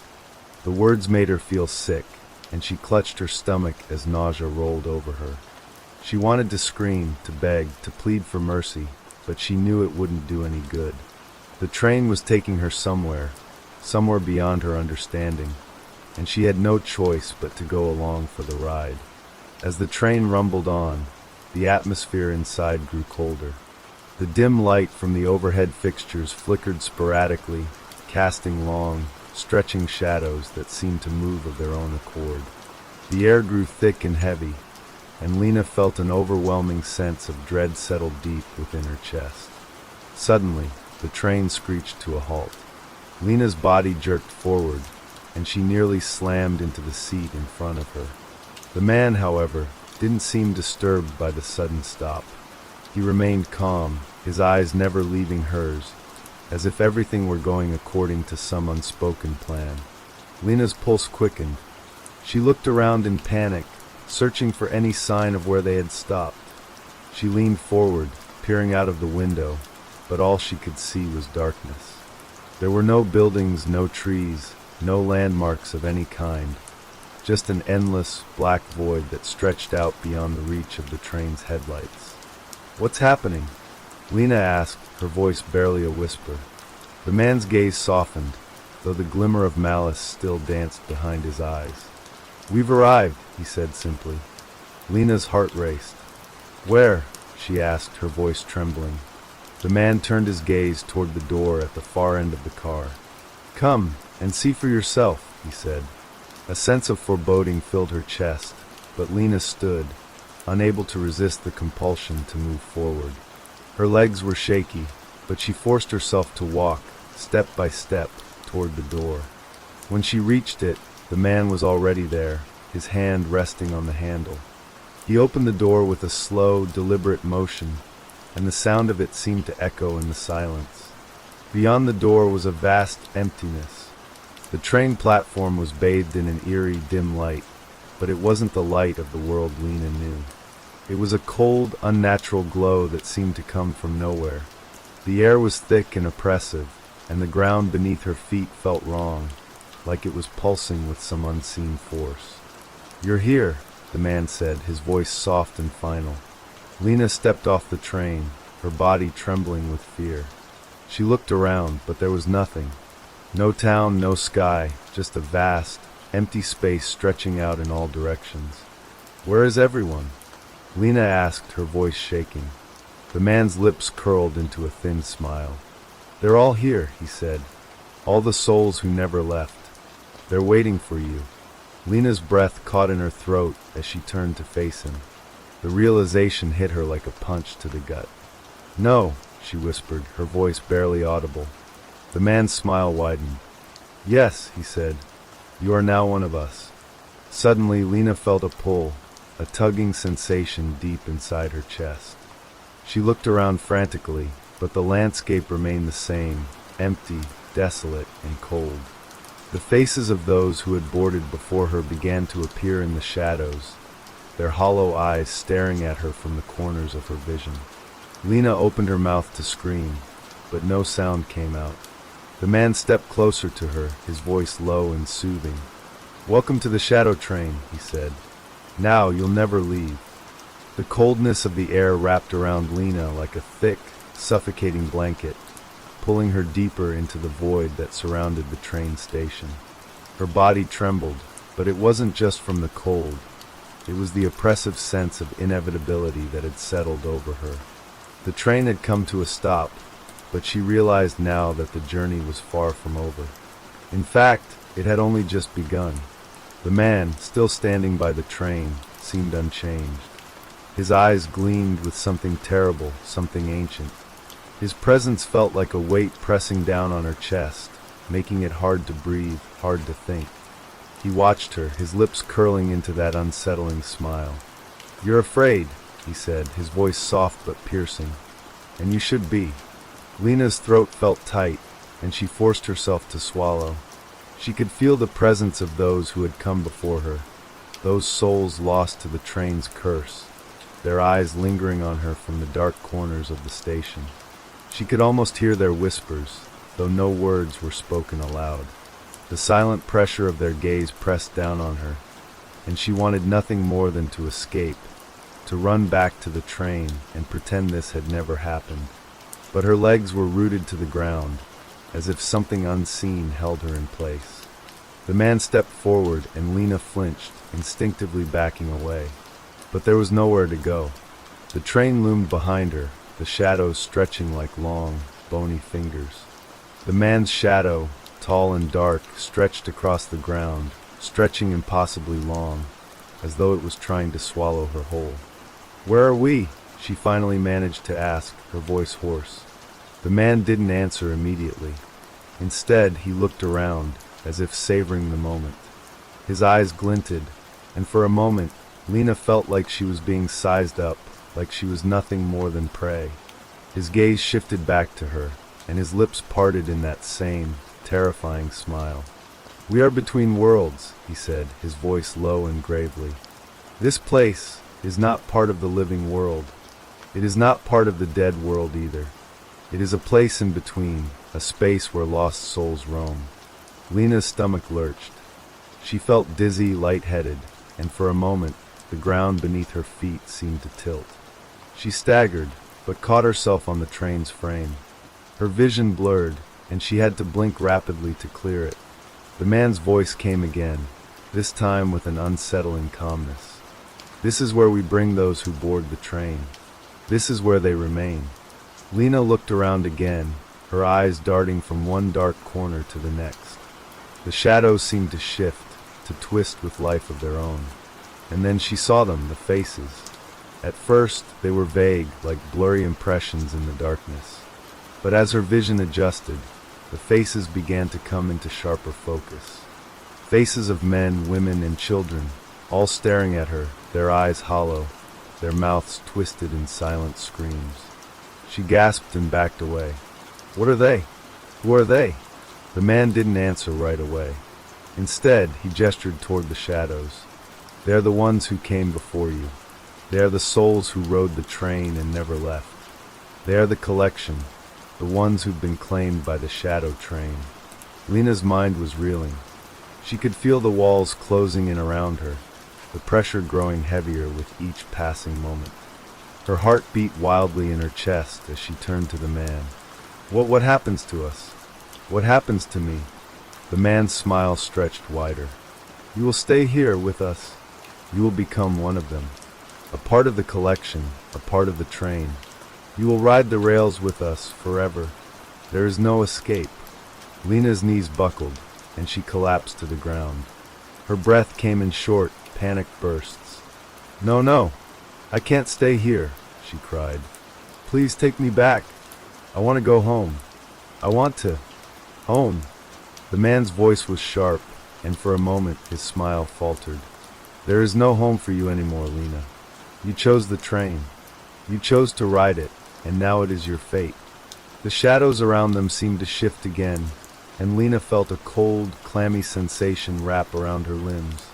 It was as if the darkness itself was reaching out to claim her. She turned her head, but the faces of the souls were getting closer. They were no longer watching her from a distance. They were approaching her, their hands outstretched, their mouths moving in soundless whispers. "No!" Lena screamed, scrambling backward, but there was nowhere to go. The train was behind her, the shadows in front. The station was closing in, pressing on her from every side. The man didn't move. He simply stood there, his eyes fixed on her with that same terrible, knowing look. "There is no escape," he repeated, his voice soft but filled with an awful finality. And then something shifted within her. Something deep and primal, a realization that sank into her bones. There was no escape. The train had already taken her. It had claimed her, and there was nothing she could do to change it. Lena's body went numb, and the world around her seemed to blur. The figures, the faces of the lost souls, came closer. She felt the cold hands of the shadows reach for her, wrapping around her, pulling her into the dark, pulling her into the void. "Welcome," the man said, his voice now a low, guttural whisper. Lena's vision faded as the world dissolved into nothingness. The last thing she saw was the endless blackness, the empty faces, and the gleaming eyes of the man, watching her as she was swallowed whole by the shadow train. And then nothing. The train continued its endless journey down forgotten tracks, carrying with it the souls of the lost, the desperate, and the damned. And as it moved on, its presence lingered in the forgotten corners of the world, a warning to those who might dare to venture too close. For the shadow train never stopped. It never let go, and it always found new passengers. Forever. And that's the end of tonight's stories. Keep listening to the sound of rain and fall into a deep, peaceful sleep.